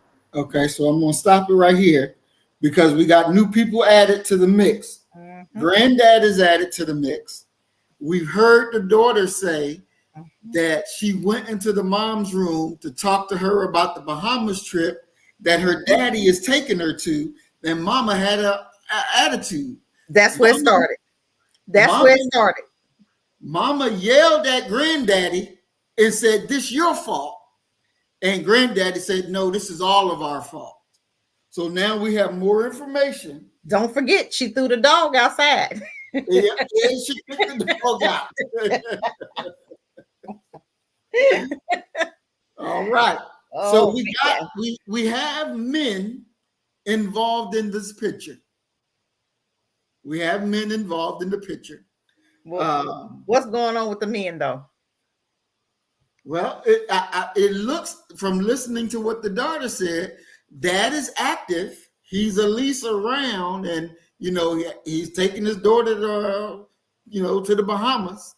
Let her live with him for a minute. If he's active, that's what she needs right now. Because the mom got mad, probably even her mentioning the dad, because of some salty stuff right there with that relationship. Okay, that's what I'm hearing. The mom got triggered. Okay, so whatever that relationship was, is something still going on. Okay, some anger, some rage, some hurt, something with the mom and the dad, right? Even though he's still doing, but he may not be doing, maybe he's not paying financially. You can go, sometimes dads can go on trips, take the daughter on the trip, but you're not financially supporting her. Okay, so let's look at that too. I'm mad because you're taking on a trip, but you ain't supporting nothing up in this house.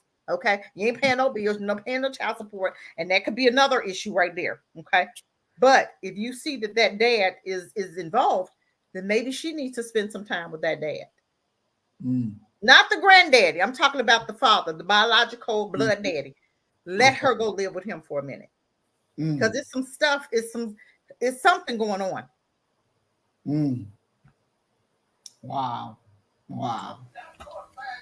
Because I ain't paying no money, to your household. We got a problem. Yeah, it's really dysfunctional in the house. Ooh, honey. Ooh, yeah. Like that. Ooh. Yeah. I'm taking my blood pressure for you. I tell you. Boy, y'all, oh Lord, that's got my heart beating over here. I'm like, oh my God, all that going on in that house. That's crazy. It is. That's trauma. Yep. That's PT. That's all of that stuff. How do you fix it? You separate them right now. Both of them need some training. Both of them need some therapy. Both of them. All of them. Everybody, the daddy, the granddaddy, the mama, and the daughter. The whole family. Yeah. It's trickled down. But God, Leah gave me a headache. That's crazy. Dude, now Brother Donald says, ask a question. Is the mom jealous of the daughter? What are y'all thoughts? Is the mom jealous of the daughter? Is that she may be, but the thing is, she may be one of those that don't know how to be a mother. She's doing the best that she can, but there is a possibility that she's doing the things that she do because she's jealous of the daughter. But it's just one of them things. Like I said, the therapy definitely need to happen so they can come get everything out in the open and start afresh. I don't know if I'm sensing jealousy of the daughter. I don't know. I guess I need to see them interact a little more. But I know it's something with that dad and that daughter. I know when she mentioned that, the mom threw off the handle. So it's got to be something with that. And like I said, it could be because he's not participating financially in the household, but still willing to take her back and forth. I don't know. Maybe if I could see more with their interaction, but right now it's just toxic. I don't know. The jealousy, I see toxic. I see very toxic behavior. So whether it being jealousy or not, like I know she don't like the daughter right now, you know what I'm saying? But it's through all of that stuff that they've gone through. But I think they can come back together and they can heal. But it's gonna be work on both of their parts. So they need to calm down for one, and they do need to be separated to be able to miss each other. You know what I'm saying? And then you can talk to both of them. But right now, it's a waste of time to talk to anybody right now. Just separate them. Now I want to look at this comment that N made because I think it on this one it brings out a good point. It says that's always the problem. These women can't separate the relationship with the men from the children. They take the anger out for the man on the child. Do y'all think that could be playing a part in this thing? There's a possibility. It could be because they are dysfunctional, and a lot of time there's underlying reasons why a mom would act the way that she's acting. And so one thought that come to my mind, because the dad is showing the child love, could that be a trigger for the mom of that, maybe he's not giving her the love that she really desired when they were together. And now she sees him pouring that on the daughter and that becomes an issue. Right. And she's like, what was wrong with me? Right. Yeah. And I'm looking at Donald. He said, it seems like the problem arose when the father name came up. She said when she came in, she went to the mom's room and asked her about the trip to Bahamas. And that's when she said her mom flipped out. So it could be what you're saying, Brother Muhammad. It's about the love that he has for his daughter.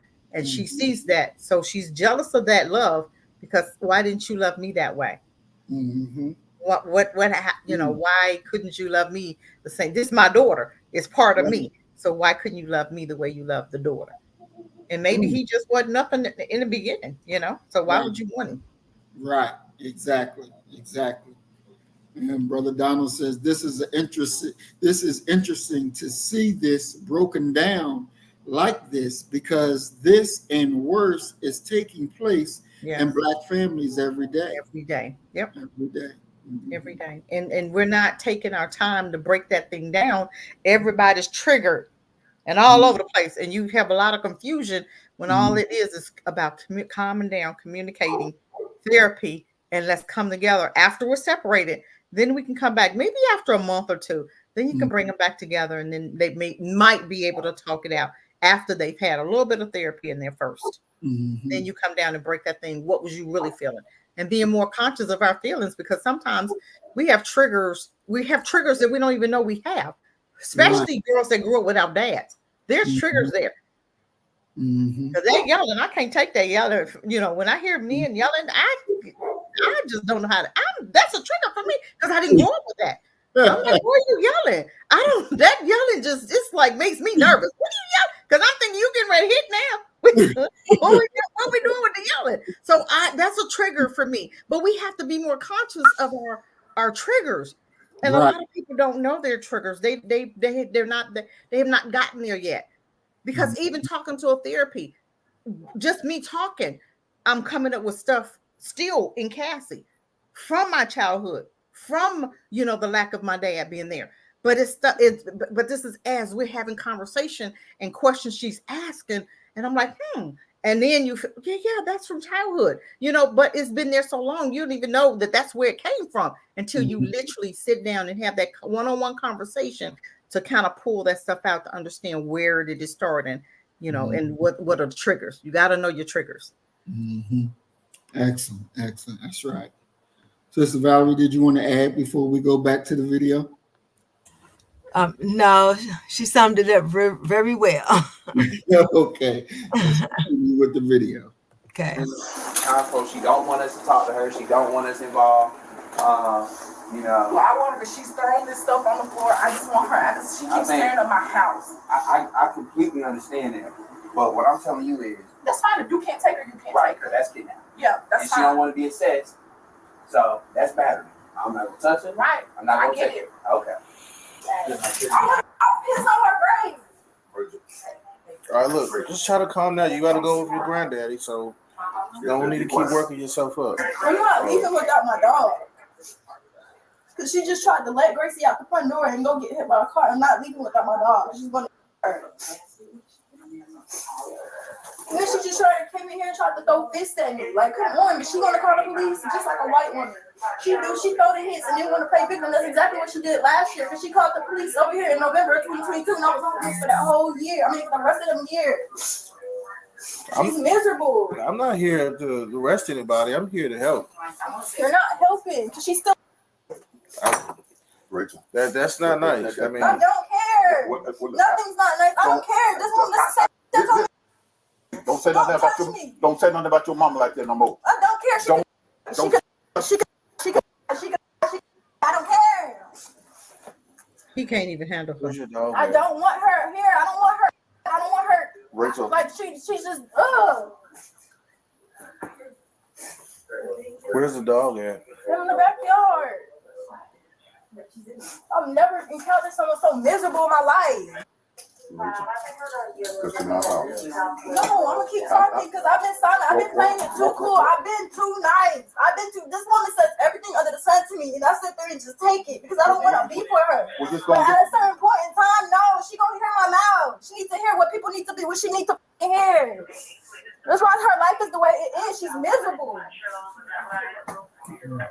That's why she can't keep a man. That's why now everywhere she goes in her workplace, they beefing with her because no one like her. She's an unlikable person. It's gonna stay that way. People sense energy. She has nothing but demonic energy. No matter crystals or Ricky is gonna fix that shit.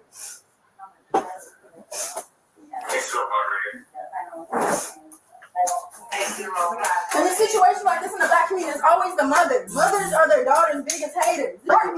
Just don't touch me. Don't touch me. Come on. Get off me. Get off me. Come on, Rachel. Listen, if that door hit me, you won't go to jail. So I need you to calm and control. I don't have to. You need to control your actions, okay? I'm tired of this fat ass in here talking. Rachel, shut up your mouth. The man had You need to control your actions because if you do something that hurts, Rachel. Okay, man. Big black. Somebody care? I understand. I didn't do anything to you. You're sitting here bothering me. Get the out. He's not messing with you. I'm trying to make sure this is peaceful. I don't need you to make sure shit. Get the fuck out my face. Okay. You catch this shit too. All right. All right, so we just saw a very explosive situation here. She, in my estimation, has no respect for granddaddy, even though granddaddy is there to save her. Granddaddy, honey, they can't nobody control. That's a lack of parenting. Period. She don't have respect for the way she's talking to the granddaddy and everybody in that house is the way the mom has allowed her to talk to her over the years. And it started as a baby. You know, kids are too, no. And then talk, I hate you, all that stuff and running. Right. I ain't had a problem. Yeah. You snatched that ass up. When first time she started it, you should have tapped that ass and you have to parent. Yeah. It is no excuse for this right here. This is no excuse. None. But that's that mama stuff. That's that daddy stuff. Even the grandmama and granddaddy. Yep. Okay, everybody was spoiling her. Everybody was catering her. And everybody allowed them to talk to them any kind of way. No discipline, no nothing. And now we got to put up with that. Society has to put up with that right there. It's crazy. That's not good right there. Because that one dude was like, I'm not talking. The one said, we're not taking her. Right. He said, look, he was the only one who was talking to her. And she didn't, you see how she calmed down? Because you see what kind of personality he had though, didn't you? Everybody else, Rachel.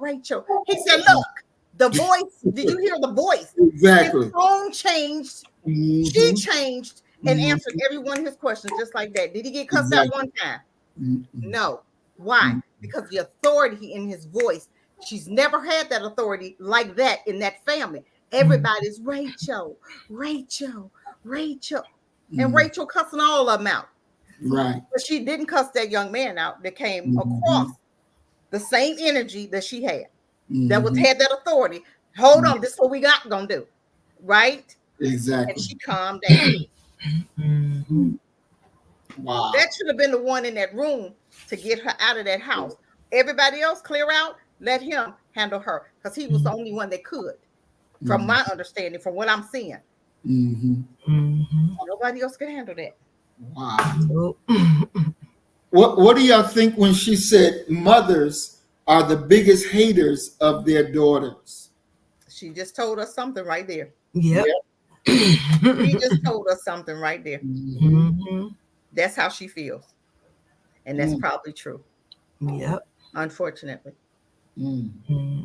That mother right now ain't feeling her and probably ain't felt her since birth.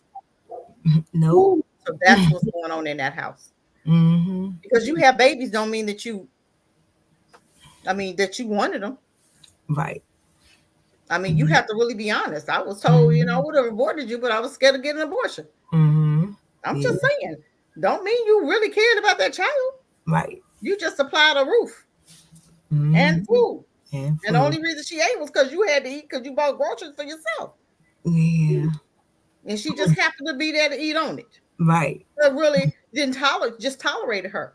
Not really showing her any love. Because I don't see no love there from either one. None. She cussed her. She's speaking death on her mom. Who does that? Right. That's hatred. That's not just anger, that's hatred. On both ends. Because she'll tell you how the mom was acting before the police got there. And now she said, you feel acting like the victim. She's telling it. If you would be quiet and listen to her and everybody just shut up, she's telling you everything that's going on in that house. Yeah. Telling you everything about her mom. How she toxic at work. Nobody like her. She ain't got no friends. Don't know about you. She was telling you, right? Can't get a man. She's telling it. Oh, just be quiet and listen. All they had to do was just listen to the girl. She telling them everything that's going on in that house. And the mom does have an issue with her daughter. Yeah. Wow. That was very telling when she went in and talked like that, especially when she said, and you can't keep a man. Can't keep a man. That was very, very telling. And again, that says that the mother is constantly being rejected. Yeah, chase the dad away, probably. Yeah. And she's probably heard that from her dad. Can't keep a man. Wow. Because in his eyesight, he tried. He probably tried all he did, all he knew. which may not, I mean, you still have to do your part too, that, you know what I'm saying? You Right. can't just leave, you still have to do your part. As far, maybe he needs some therapy because he wasn't, you know, his dad wasn't there, you know. So it's just, you know, it's just a lot trickling down on her. Right. So we look at the situation, it's really not her fault. That's a product of lack of parenting and discipline and ass whoopings. Yep. Beat downs. I'm just saying. Who talks to them? Where did all that conversation come from? Right. No matter how your daughters get, how mad they get. Brother Maurice, do they cuss you out? Oh, Sister Valerie, do they cut no daughters? You have daughters or sons? I have a daughter and 3 sons. Okay. And they don't talk to me like that because I got my fist and I'm a backhander. You hear what now you see? That's why they don't do that. Yeah. Just like my daughters wouldn't dare. Yeah. They wouldn't dare. Even when they were 2, talking about, no, who you talking to? No way. You ain't running nothing, and we putting down the laws. We laying the laws down. This is what we do, and this is what we don't do. And when you know, you sit down and talk to your daughter, and you know how they would do with their friends. You just say one thing before we get started talking. Let me lay the rules down. Watch your body language. Watch all of this. Watch your tone. If any of that come out, and I see it, I'm coming. So we're gonna get that straight first. You understand what I'm saying? So that's how you parent. You get him to fear you. Right. You're not gonna come up here. I'm taking care of everything, doing what I'm doing, and you talking to me crazy. You're not gonna have that nice room. That's a nice room over there. I'm just saying. And you talking to her like that, sideways? That would have never happened in my house.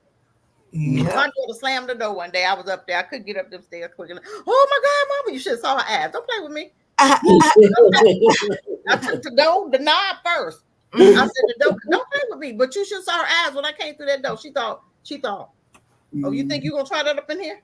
What you're not gonna do. So you have to stop, and they're gonna try stuff. But you be right there to back it up. Yeah. You ain't doing that up in here. Now, I ain't have to worry about that no more. Now, Brother Donald asks a good question or makes a good statement. He says, so the daughter has to deal with her mother's different relationships on top of everything else. So dealing with the different men even creates a deeper problem for this child. Who's to say she wasn't abused? Yep. That's what it sounds like to me. Yeah, with all different men coming in and out. That's what it sounds like to me. That's anger, that's hurt, that's rage. Yeah. Because of the lack of protection. Yeah. You ain't gonna tell me that girl wouldn't go through some abuse. No. By mama and boyfriends. Yep. Wow. Because that's too much anger for one person for it to be nothing. Right. Kids aren't that angry. They don't come out that angry. No. They don't. That's abuse. Yep. That's abuse right there. Yep. Wow. All right. Let's get back into this video. All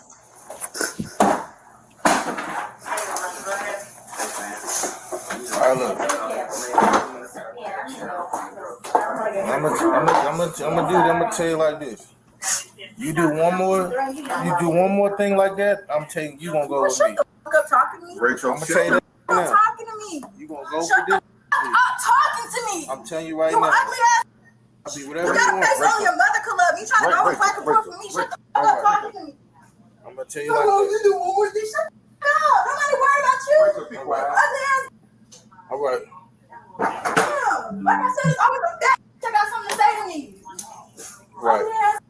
I'm neither one of You over here being a police officer like they people. You stop talking to me. Clown ass. Be whatever you You want. red clown, red face ass. Stop talking to me. All right. I'm not gonna let her try to preach to me. All right. I'm just telling you right now. I don't care. Tell me shit. I don't care. All right. Damn, you black. Shut the fuck up. Yeah. Move out my way.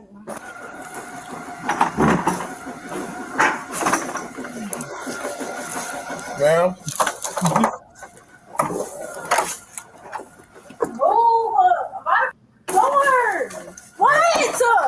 What? I'm trying to see what's going on, I'm man. packing my shit. I don't need you angry.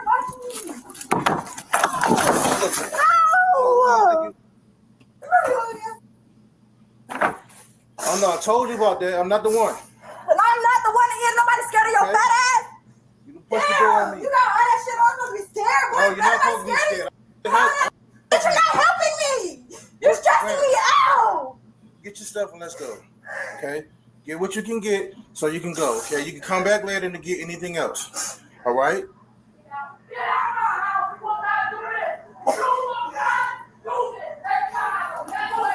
All right? Just get what you can get. Come on, just if you're gonna go with your granddaddy, just the best is to get what you can get so you can go, okay? I'm here to help you. Okay? You're not gonna be able to get everything at one time. All right? Just come get what you can get. You got a whole basket and stuff downstairs.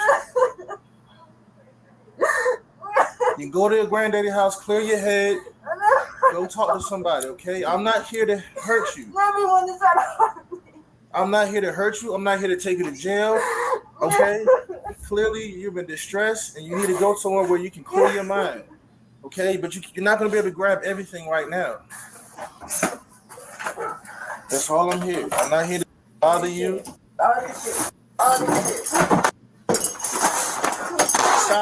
Stop. Put it down. Because you're going to hurt. Just put it down. Please put that down. Because I don't want you to hurt yourself, and I don't want to get hurt either. I'm not going to hurt you. If the glass breaks and it shatters, it hits me in the eye, it hits you in the eye. It's not breaking. Okay, but can I have it, please? Thank you. I'm not trying to bother you. Come on, we get your stuff. Come on back, Blake. We'll come back later on. I'm not leaving without my dog. Your mama, she said your dog will stay here. I'm not leaving without my dog because she's the same person that just let her run out into the street before the police came. I'm not leaving without my dog. Sorry about that.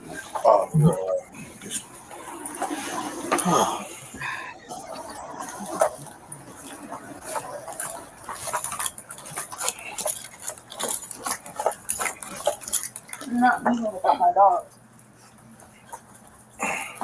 Come on, let's go, Rachel.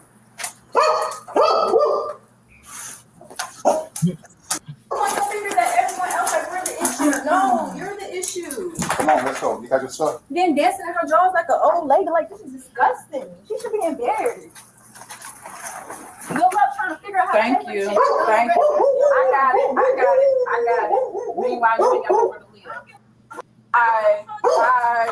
Bye. That's why I no car. Bye. That's why you struggling. Bye. I'm really not struggling. I told you that. Lord Jesus. I like your father. I don't have a two household. I told you that. You're proud. Look who walking out with backpack. I don't give a Walking out with backpack. Do you want to fight this? Rachel. See? You cut that mess out. Ain't got a pot to piss in or throw out the front door. Look at that. Look at that. The mama ain't no better. Rachel. Hey, look. Like she so The mama ain't no better. They should arrest her ass. She about to go to jail. Huh? Yeah, what's she going outside for? The mama go outside? Well, Is that your car? yeah, that's my car. Because she break something in my presence, she already should have been already going to jail. Yeah, I think so too. What was the mom down there yelling about?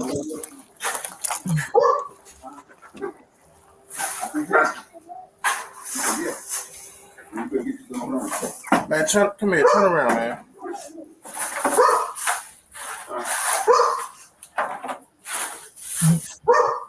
I ain't about to do this. I ain't about to. I'm not about to keep doing this. Come here, Rachel. You going with me? That was an accident. I literally I just sat there watching. This gonna be a last time, okay? How'd she get back in the house? Right here, you need to get what you need to get and leave. Do not come back in here because I'm telling you right now, you getting ready. I watched you. All right, do something else then. That's right. Now you go. Okay. I mean, real. Like that. I'm not gonna close the door. I'm about to close the door. She not come back in this house. What else did she break up there?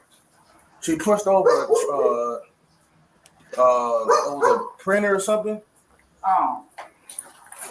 Yeah, let's close the door. She can come back in here.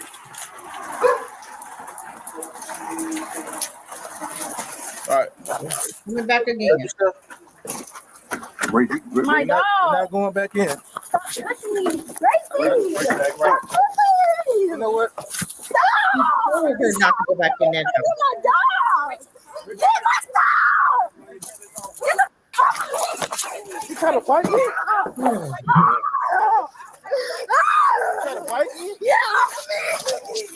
Going Get off of me. Put your hands behind me. Put your hands behind me. I'm about to change you. All right. Yeah, I'm about to change you. You better get changed. Turn around. Turn around. Turn. No, I'm not playing. She's not playing in my face. Turn around. Turn around. Turn around. Put your hands behind your back. All right. No. Turn around. Turn around. Turn around. Turn around. She can't breathe. Sarah, step back. I ain't being nice no more. I'm done. She said she can't breathe. She be all right. Ain't nobody on her. Hold on. Pull that leg. Pull that leg. Pull that leg. She said she can't breathe. Hold on. She'll be all right. Yeah, she calmed down. She felt that on herself right there. You're suffocating me. Nobody's on you. Only thing you got to do is let your hands go. Let your hands go. No. Oh. Stop. You're going to get tased. You're going to get tased. Stop. I would get up and just stop. Oh, no, you don't kick me in the face. You're going to jail. Yes, you did. You're going to jail. You just try to bite me. She just kicked me in the face. I want you to stop. I promise you. You are going to get tased. You don't kick me in the face. You just kick me again. You're abusing your job. You're abusing it.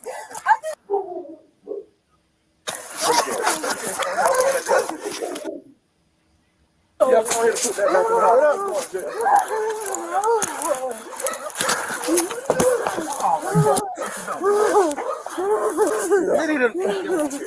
Call it for.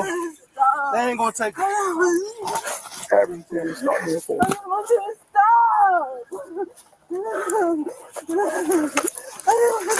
Stop. You're hurting me. Only thing you gotta do is calm down. You over here fighting. Told you to calm. Okay, I'm gonna stop it here.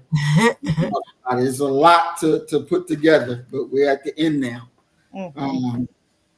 Before I start with my question, I'm just asking, what do y'all think? What did you get from here?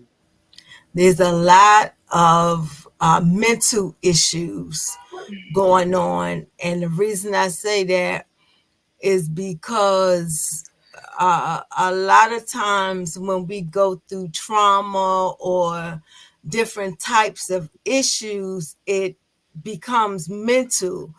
And what made me think that it was mental when she just fell out on the couch crying, because you don't just do that unless it's something, going on.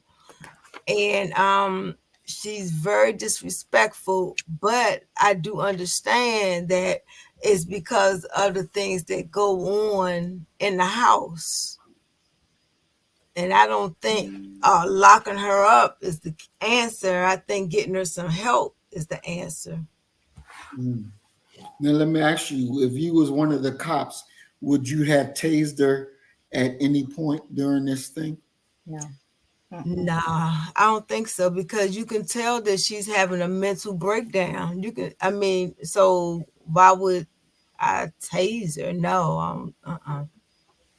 And so do you think that the police did everything right that you could see? It's hard to tell, but I don't know why they had, well, I guess because she was irate why they had to handcuff her. But the police always do something wrong. Yeah, there's always something going on. And so if you was a police officer on the scene, would you have told him not to put her in handcuffs? Yes.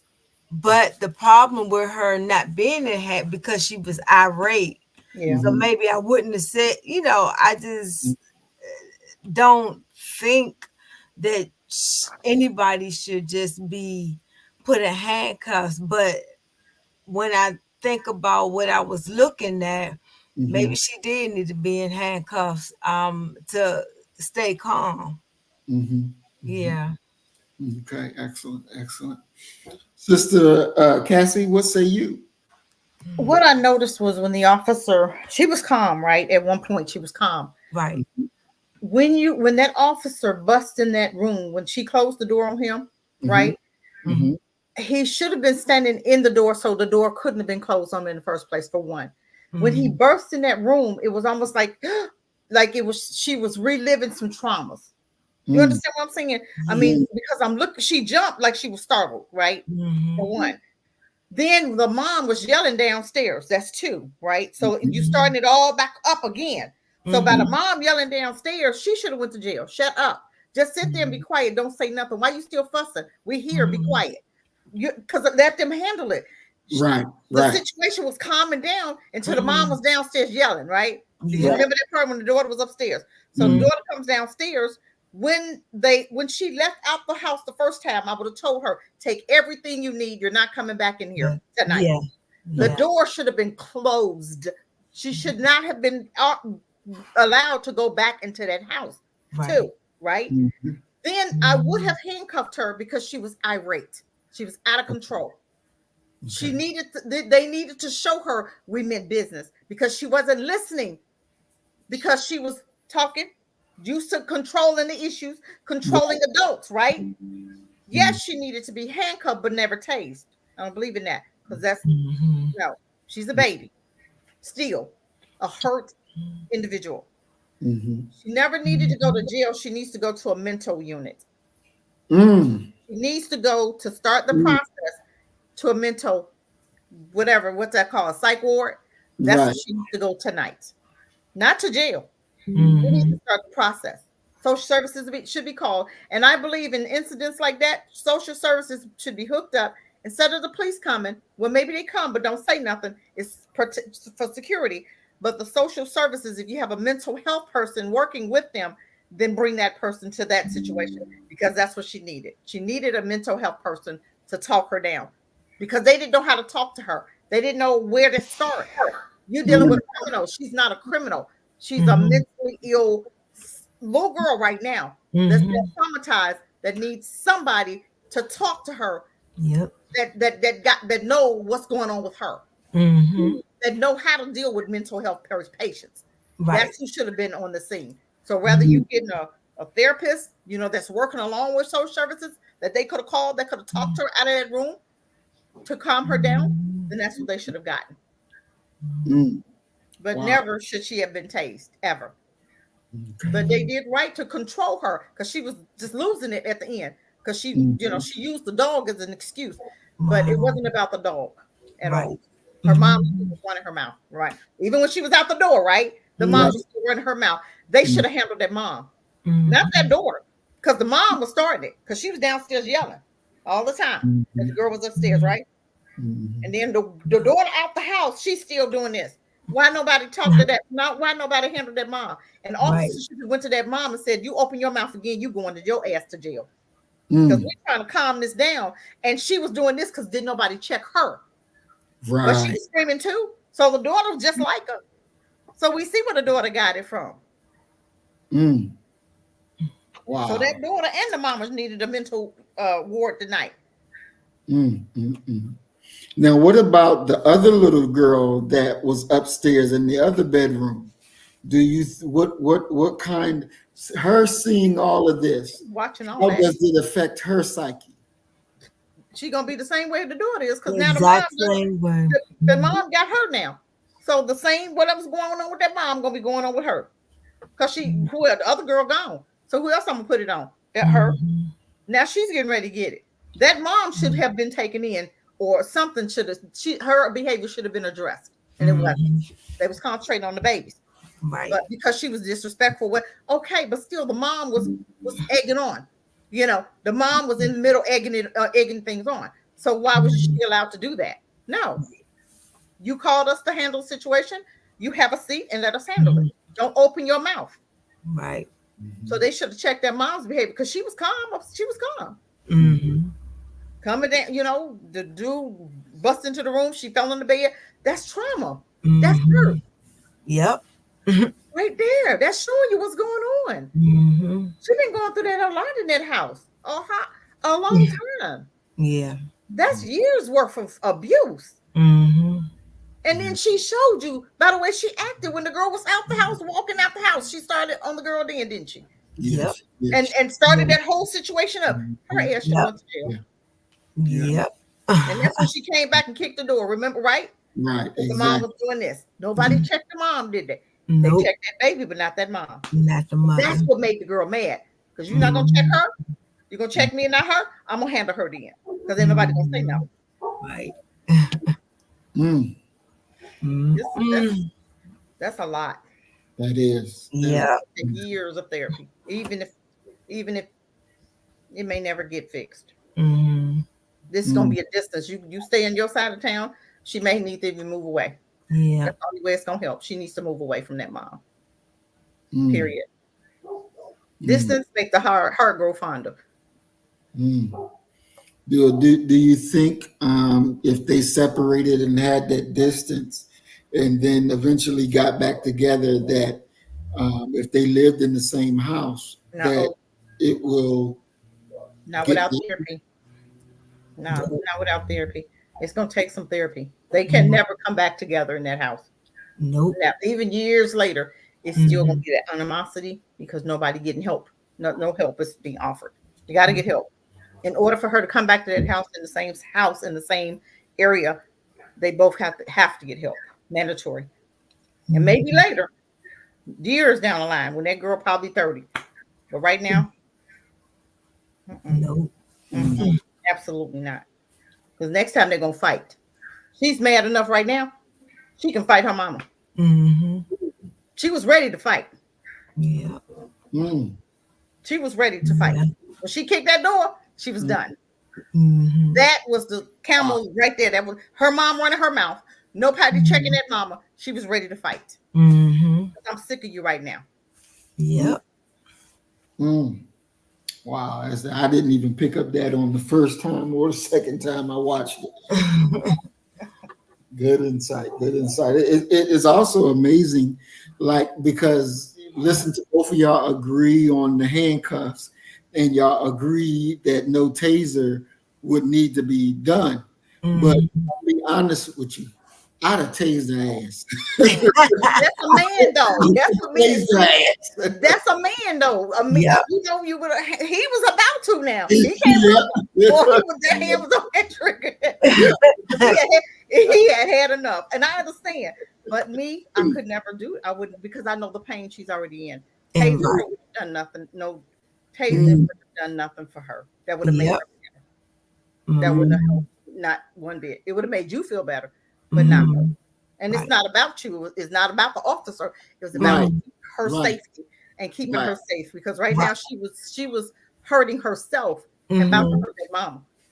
So she needed those handcuffs. That calmed her. That's what's gonna calm her down. When she gets to police station, she's gonna be thinking all the way there. She's thinking, but I don't think she needs to go to a police station. She needs to go to a mental health unit. So they can start the process for that healing for her. But I don't even think she needs to be in Grandpa's house right now. I don't believe it. I don't believe she needs to. They can't handle her. No. So you saw how she talked. She gonna go there and talk to Grandma, and Grandma didn't even come. What Grandma? Grandma probably said, dealing with that food. You know, so it didn't. I don't even think she needs to be at Granddad's house right now. Yeah, I agree. She's too angry. He can't do nothing with her. All right, we're gonna continue with the video. We're almost done. Shouldn't have caused injury to herself.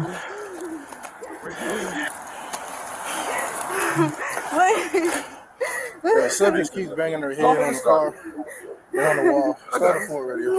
Go ahead and start your paperwork. Give her a citation. I just want him to stop. About that. Warrants. You tired. You're hurting me. No, you keep hurting yourself. You're pressing my head. Are you going to start making your head across the car? What, they were trying to call me? No, I came because I didn't know Charles didn't come. And I know what the call was. She was supposed to be going with Granddaddy, but she kept pushing and knocking over stuff. And I told her she had one more time. Because I'm tired. You don't understand. I do understand. You can't hit us. I do understand. You can't hit us. You just kicked me in the face. You just kicked tried to me bite in my my hand. face. And you tried to bite him. It's no joke. No, everything aside. I know I beat you, but I did not kick you. Yes, you did. Well, I apologize. It doesn't matter. It's too late for that. It's too late for that. Because you were hurting me. If you would have just put your hands behind your back the first time, nobody would have been taking you to the ground. Take you to jail. I told you, just get your stuff. We come back later. I'm tired of this. It does not matter. You can't kick anybody in the face. If I kick somebody in the face, I would go to jail in uniform. That's what I'm saying. You were hurting me. You were literally hurting me. That's what you need. You're hurting me.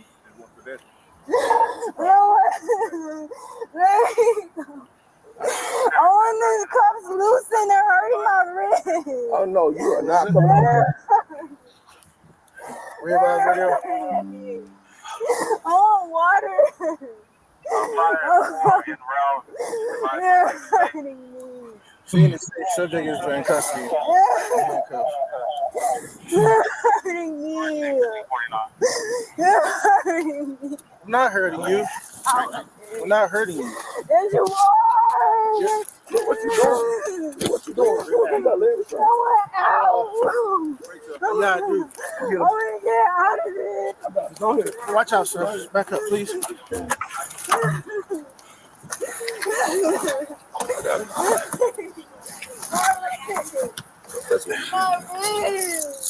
You keep fighting. You keep fighting.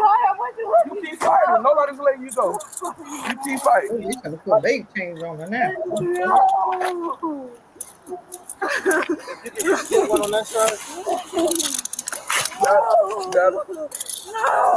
stop.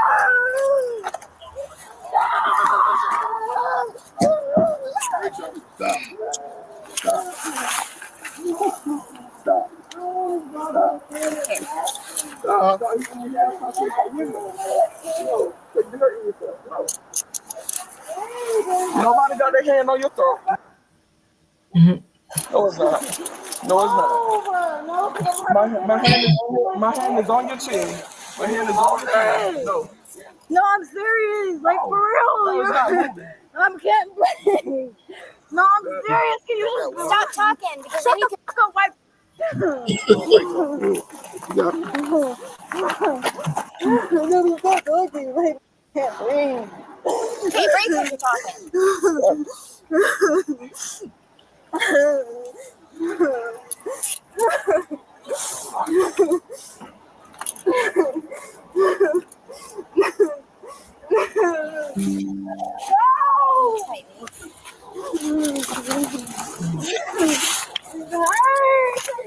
If you start fighting, we'll let you. We'll relax you. Okay, but you keep fighting. Calm down. Calm down. All right, listen. All right, listen. Calm down. For you. When you're fighting the so you gotta calm down. You gotta calm down. Listen, we can't help calm you. Down. We can adjust it for you. What's hurting on you? Calm down and stand up. What's hurting on you? It's my wrist bone. Like that buckle right by it. Okay, step back for me. Yes. Step back further for me. When you're combating us, we can't put it on correctly because you're fighting us. Holding signal 2 at 861. Stop moving. I'm trying to get it off for you. I'm trying to help you. It's going right here and right here. All right, give him a second. He's trying to loosen it. Just stay still. Look. Ow! Ow! You should be feeling better now. I was so pain on them singing. Well, come say amen for comfort. It's supposed to be this simple. Stop. Going with Granddaddy. Stop. And you bit me in my right hand. And then you kicked the sergeant. I didn't mean to kick him. I meant to bite you, but I didn't mean to kick him. You wanted to bite me? Why did you want to bite me? Because you were hurting me. I wasn't hurting you. It was hurting. I was stopping you from when going I'm in in the pain, house. even when my dad used to hit me, I used to scratch him when he was hurting me. I'm not your dad. I don't care if I'm in danger and I feel like I'm being hurt. I'm gonna hurt you because you was hurting me. All I was doing was stopping you from going in the No, house. you manhandled me and snatched me. That wasn't. The last time that happened to me was my dad. My fight or flight kicked in. Wow. You lucky you didn't get tased. Let her go 1013. And we're gonna get the warrants on. I don't want to go to 1013. I just got out of Emory. No, you going to you definitely 1013. You don't say you want to. I did not say what. I said I want y'all to. Okay, that's the same thing. 13.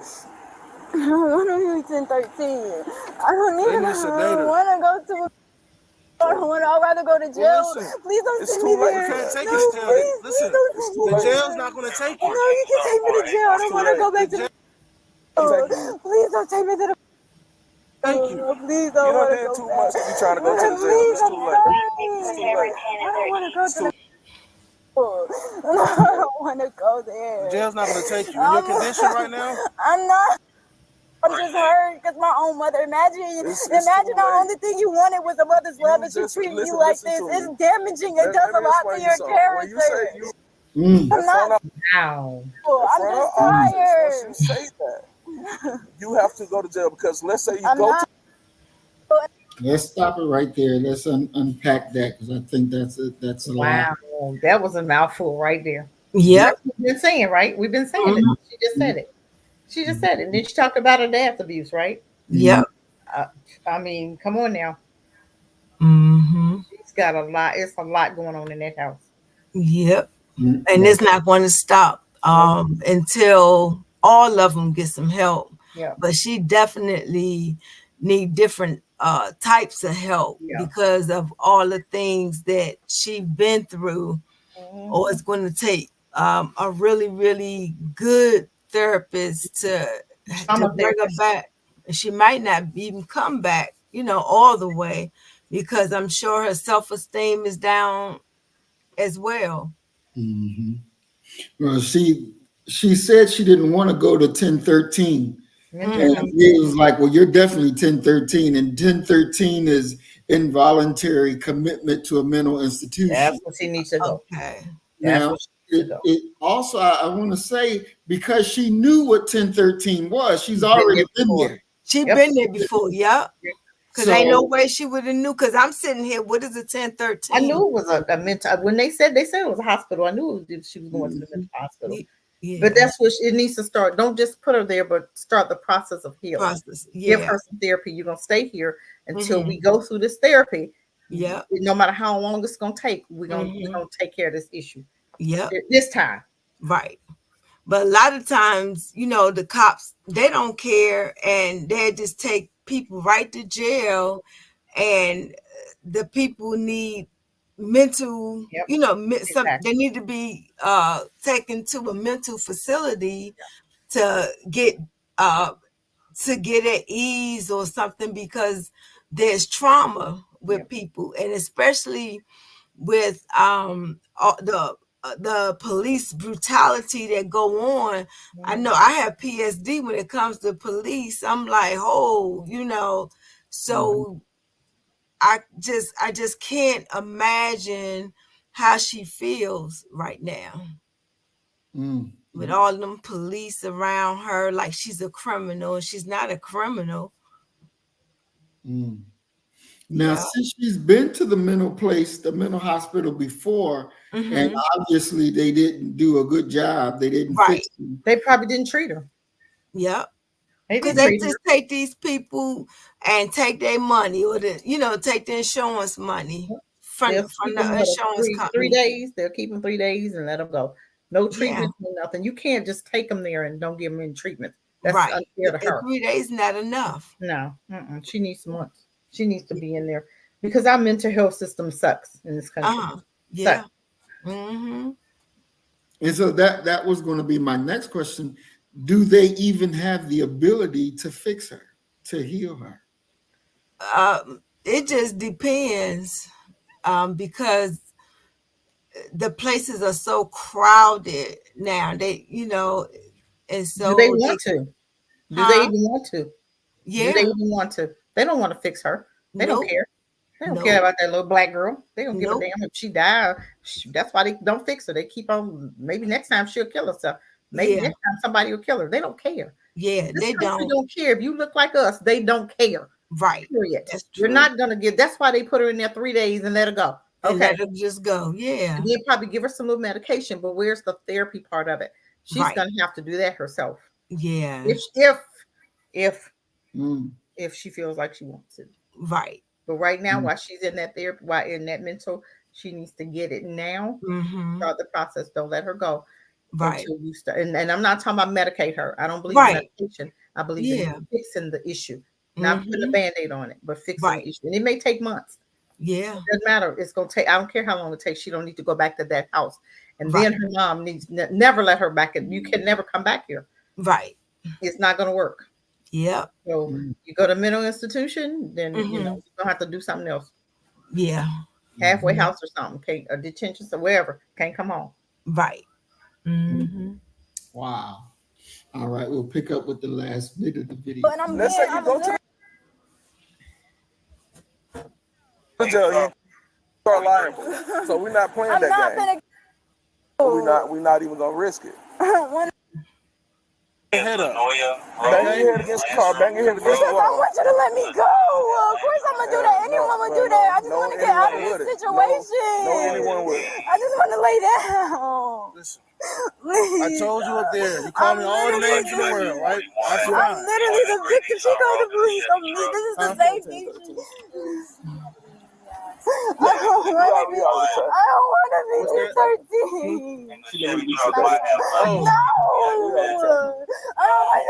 want to do that to me. I gave you so many warnings. How many warnings did I give you? I said, listen. 15, but still, I don't want to. I gave you 15 warnings. That was an accident. Stop doing it like I wouldn't. I didn't even know you. You kicked me in the face. It was an accident. Right, I was trying to get away. Cool. It was accident. Cool.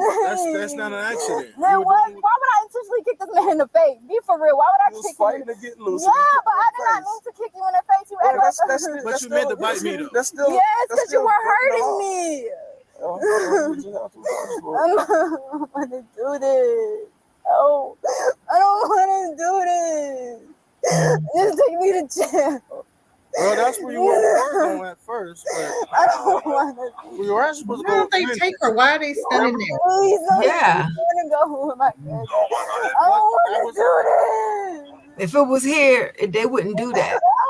She's been gone. Why? What are we doing? Just sit here. Why you keep talking? Help me! Help me, Papa! You'll help you when you get out. What are we waiting on? We're waiting on the ambulance. I don't want to get in that ambulance. You're going to have a choice. I don't want them to sedate me. Well, I don't want to do none of this. Like, please. that's fine. Please. I don't want to do this. No. Yeah, she's not going to. No. The way she's acting, she's fighting us. They're not going to take her while she's fighting like this. They're not. She already said she don't want to go to the. And if we take her to the jail, they're going to send her right back to the. Please, I will act normal if you take me to the jail. She's got knots on her head. She's self-inflicted wounds on herself. She's already said she wants us. I mean, because I'm tired. I'm just tired. Tired. I don't have. Please. Can you get that stuff at the door and put it in your car? I don't want to do this. I don't want to do this. No. No. No. See, look at Papa. There you go again.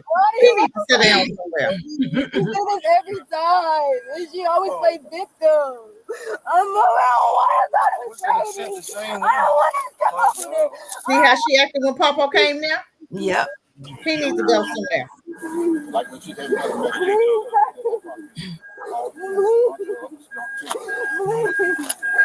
don't let them take me. Grace, you're gonna be all right. No. You're gonna be all right. I'm coming down and take care of you. I'm gonna be right there with you. Don't think you'll be by yourself. They go Papa again. So when she's getting ready to leave with Grandpa, I've stopped her from going. She's been terrorizing the house. So Hostile with family members too. Everything. Yeah. So pretty much, I was like, you know what? You're gonna go with me. Yeah. She started fighting us. She started bit me. She kicked him. And she started banging her head. Once we got her in custody, she started banging her head. She wants some. Why don't they give her a sedation and put her in an ambulance and take her to the mental health place? Period. Plain and simple. Give her a sedative, calm her down, and take her ass to the mental health. I don't care what she wants. Please don't do it. I don't want to go. Okay, listen. We're in a situation that we're going. Okay, you understand that. Okay. Please. Just stop. Slide up. There's no reason. No. Wrap her down and give her a sedative and go sit down somewhere. No. Talk to these people. Listen. Talk to them.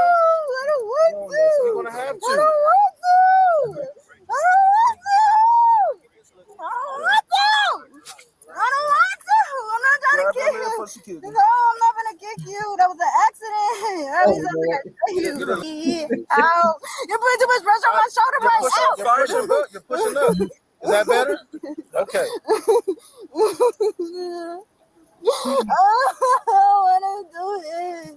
I don't get here. Once you get her, we'll get her out. Let me go.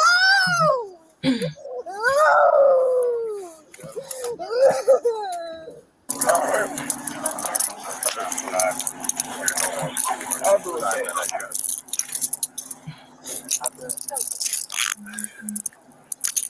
Is that I guess we gotta do a no? Nah, but we ain't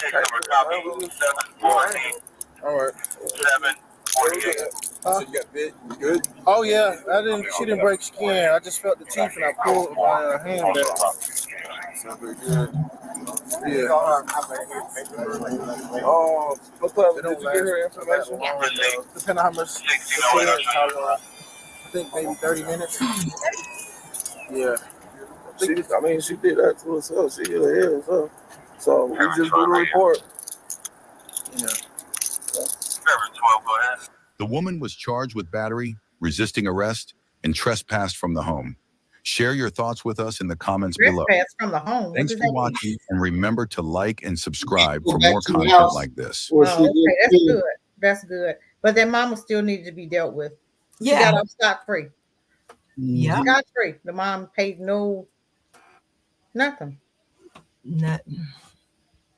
So she needs to be she don't never need to go back to that house until nothing.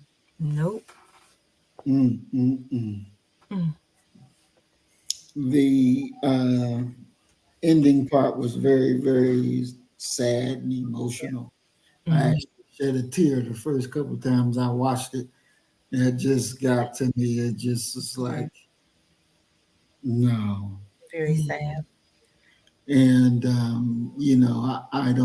I wish there was a way that we could keep up with her and know exactly, what became of her. Yeah.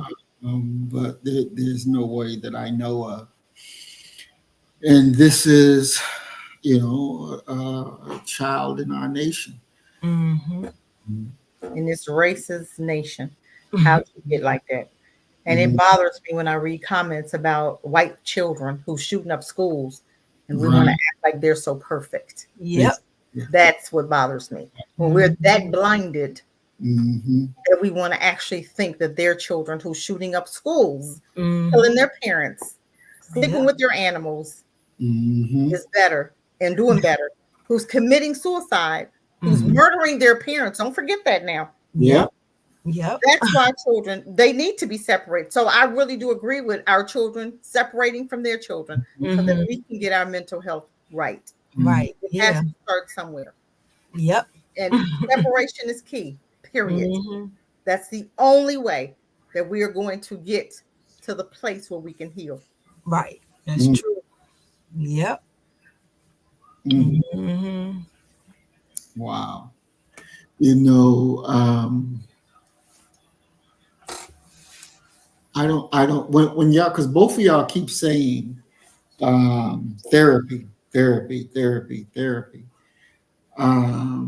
And as Brother Donald said, you know, this was very definitely hard to watch. What do you mean when you say therapy? Because I'm of the belief that, you know, you go to a white psychologist, a white therapist, they can't help you. I don't believe in white folk nothing. They can't do nothing. But when y'all say therapy, what are y'all saying? What does that mean? Well, to me, I'm saying you go and get some help. And there are African American or Black therapists, because I had one. And you don't necessarily need to get on medication, but they have the right tools to help you to overcome. When my father died in 2018, I was not, I blame myself. And so I was having a hard time. So I ended up going to therapy, and the guy would help me. I talked to him for a few weeks. And then he says, I want you to write a letter to your father telling him exactly what it is that you need to say so you can get closure. And I did that, and it worked. It worked. So they have, you get the right therapist, they have things that can break them chains that, you know, people have. And this girl, you know, she definitely needs some breaking. Yeah, and it's not even necessarily her fault. It comes from her parents. Right. Wow. Do y'all think that the girl had a touch of entitlement? I don't want to do this, so you're not gonna make me do That's this. childhood. That's been since birth for her. She's Yeah, always that's why she acted the way she. It's part of the reason why she acted the way she do. Yep. She's always been able to tell those adults, no, what to do. They talk to me any kind of way. They made her mad. She cussed them out. That's one. That behavior right there. That mama. All of them adults need to be arrested. Yeah, because they did that. They did that. Yeah, it's not her fault. It's their fault. All the adults that's in her life and let her talk to them any kind of way. That's an issue. That's a problem. Well, and both of y'all agree on that point. Y'all in agreement on that, right? Yes. Now, we heard her say that her daddy hurt her. Yeah. So if she was displaying that type of behavior and the daddy jacked her up, well, then that would be because when nobody else jacking her up. He needed to probably jack her up, but the mom should have jacked her up. Yeah. But the mom side of the family babied her. Yeah. And now she's saying the daddy was abusive because she was getting that ass beat. Yep. Not her dad. She needed. Which she needed. But nobody, the other adults wouldn't touch her. Nope. Wouldn't handle her. That's why she was living with the mama. Yeah. She should have been living with that daddy. Yep.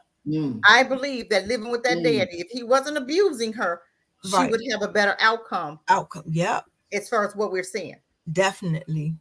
Because the dad was whooping her behind, the mom said, no, you can't, you know, this. So now you got the mom stepping in, stopping the chastisement, stopping the discipline. That's not good. We have to be on one accord. Right. We have to be on one accord. You can't be the child come to you and you say, okay, and the mom said no, or the dad said no, and you agreeing. No, we have to parent on one accord. What did your mom say? What did your dad say?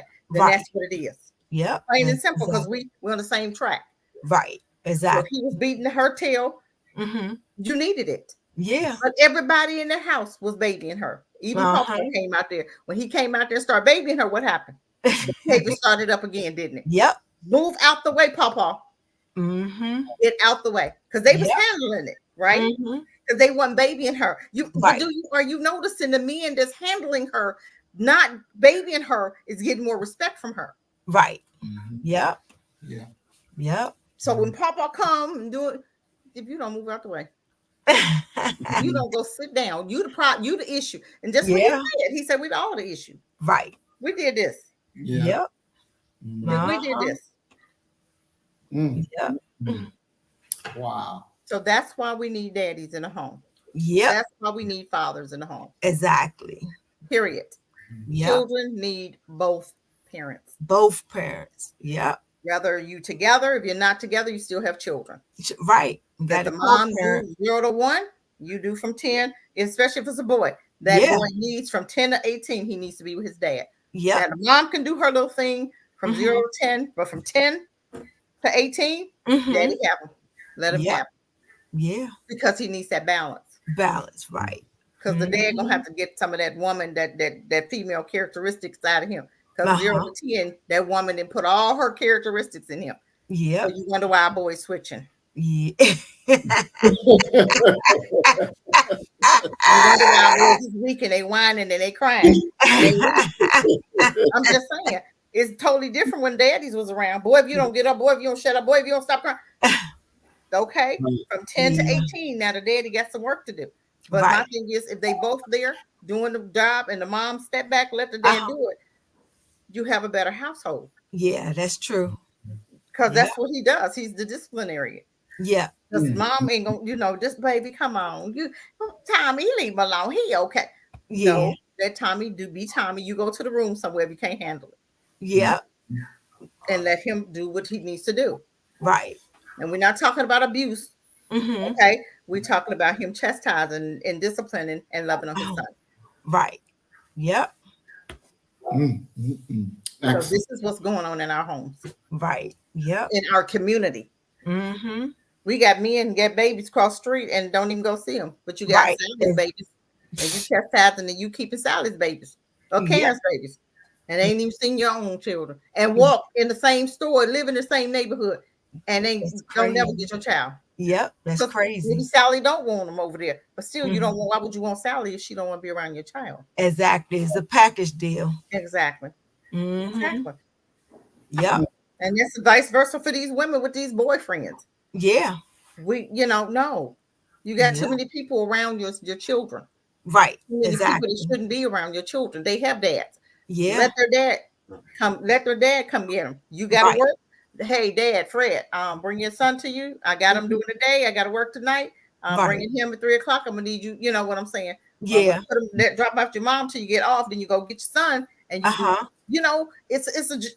you got too many pedophiles taking our children and taking over, and now you got traumas because the dad ain't doing what he's supposed to do. He right there. The mama got him 16 hours. She working. Right. Well, where's the dad at? Is he gonna babysit tonight, or he gonna babysit sometime this week, or when last time you seen daddy? Right. We ain't seen him since last Christmas. He left 7 years ago. We ain't seen him since, but he's still across the street. What the hell wrong with you? Trifling. Oh, I'm dropping him off. Trust and believe that. I know that's right. Where your mom? Where your dad? I'm just saying. Yeah. Grandma, what you doing? Drop him off. Come go get your son here at your mama's. Yeah. We're not doing this. Come on now. We gotta stop talking about what we don't want. It's not about you, ladies. It's about that, your son, your children. Right. It's about the wholeness of the family. Yes. The balance.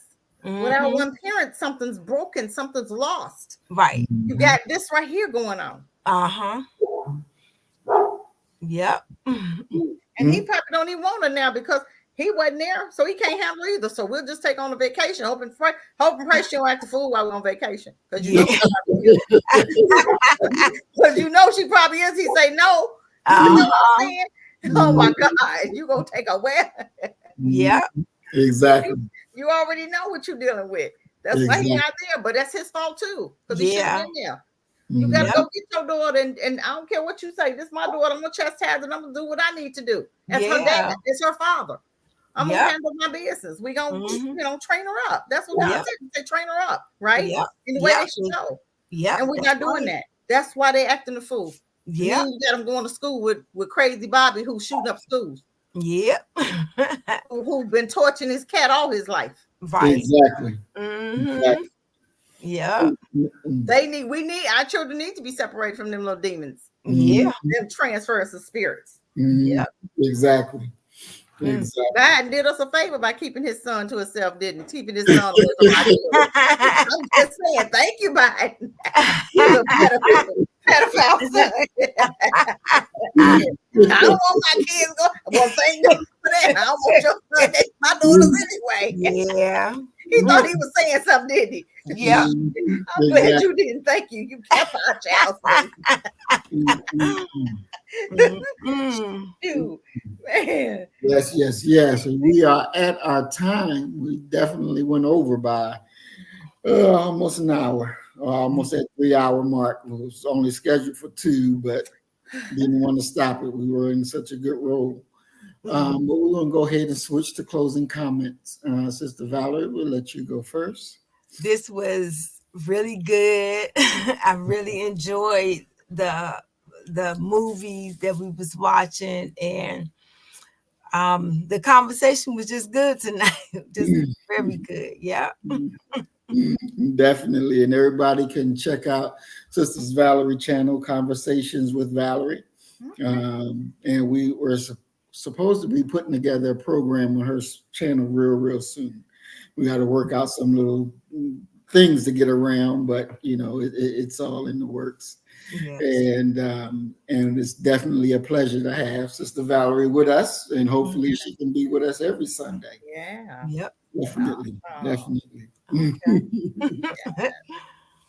And we go ahead to Sister Cassie. Come on, Sister Cassie, it's your closing comments.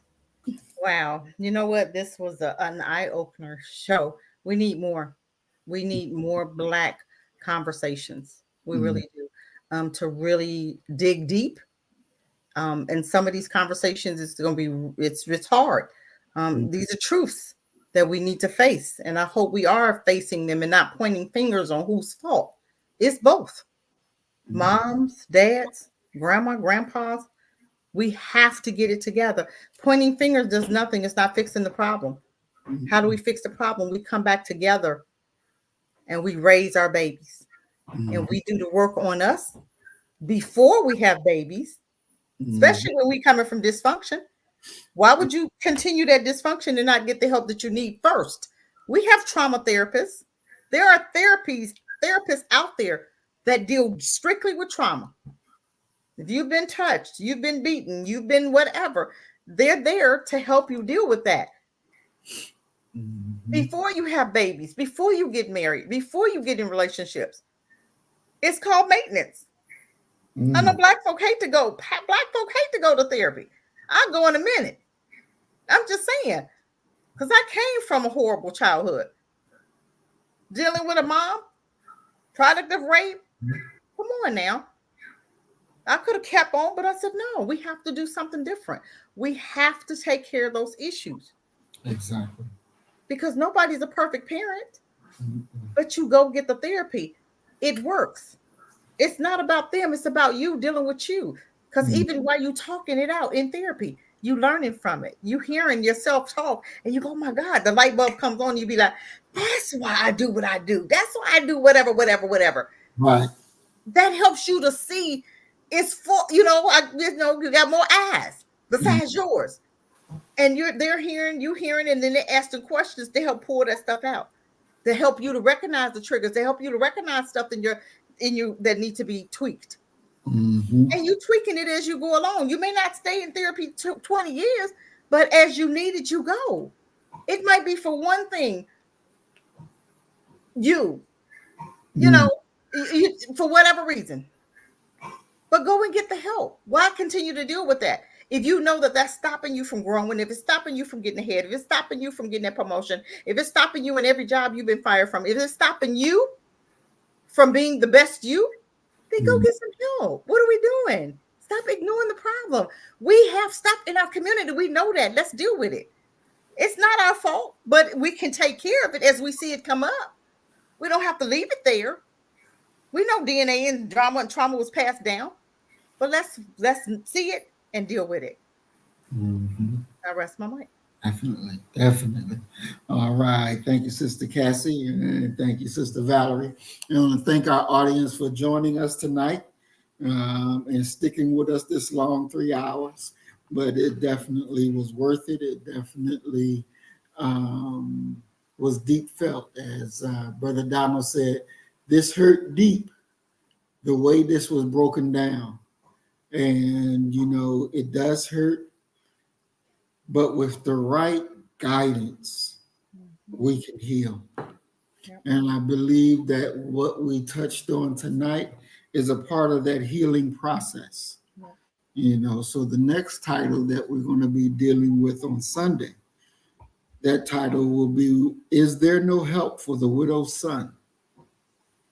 Is there no help for the widow's son? And we're talking about the black man. We're talking about the black man. When we think about the widow's son means those who have lost their connection to the divine origin, God our Father, resulting in a clinging to nature, but seeking to find the paternal divine connection once again. That's what we're going to be dealing with on Sunday. Is there no help for the widow's son? All right, all right. We thank everybody for joining us, and we look for everybody to be with us on Sunday at 4 o'clock, when we will be dealing with the black man and looking at some of the symptoms and what is the answer to heal. Because if you're going to heal the black woman, you got to heal the black man. That's right. Because as the Honorable Elijah Muhammad said, there is no such thing as a no good woman unless that woman met a no good man. So we definitely have to do the work to clean up. And as we always say, I'm going to kill the nigga in me, you kill the nigga in you, and our God will reign supreme. Our God will reign supreme, because you done killed that nigga self. That's what the enemy made out of us, niggas. And we have to have that killed within us so that our God can come forth and rule and reign. So we thank all of you and look forward to all of you being with us on Sunday, 4 o'clock. Assalamu alaikum, peace and blessings. Shalom. Peace. Shalom. You better get the message and get it straight. You're going to need some bridge work. It's simple as that. Because we're living in judgment. We're living in implementation.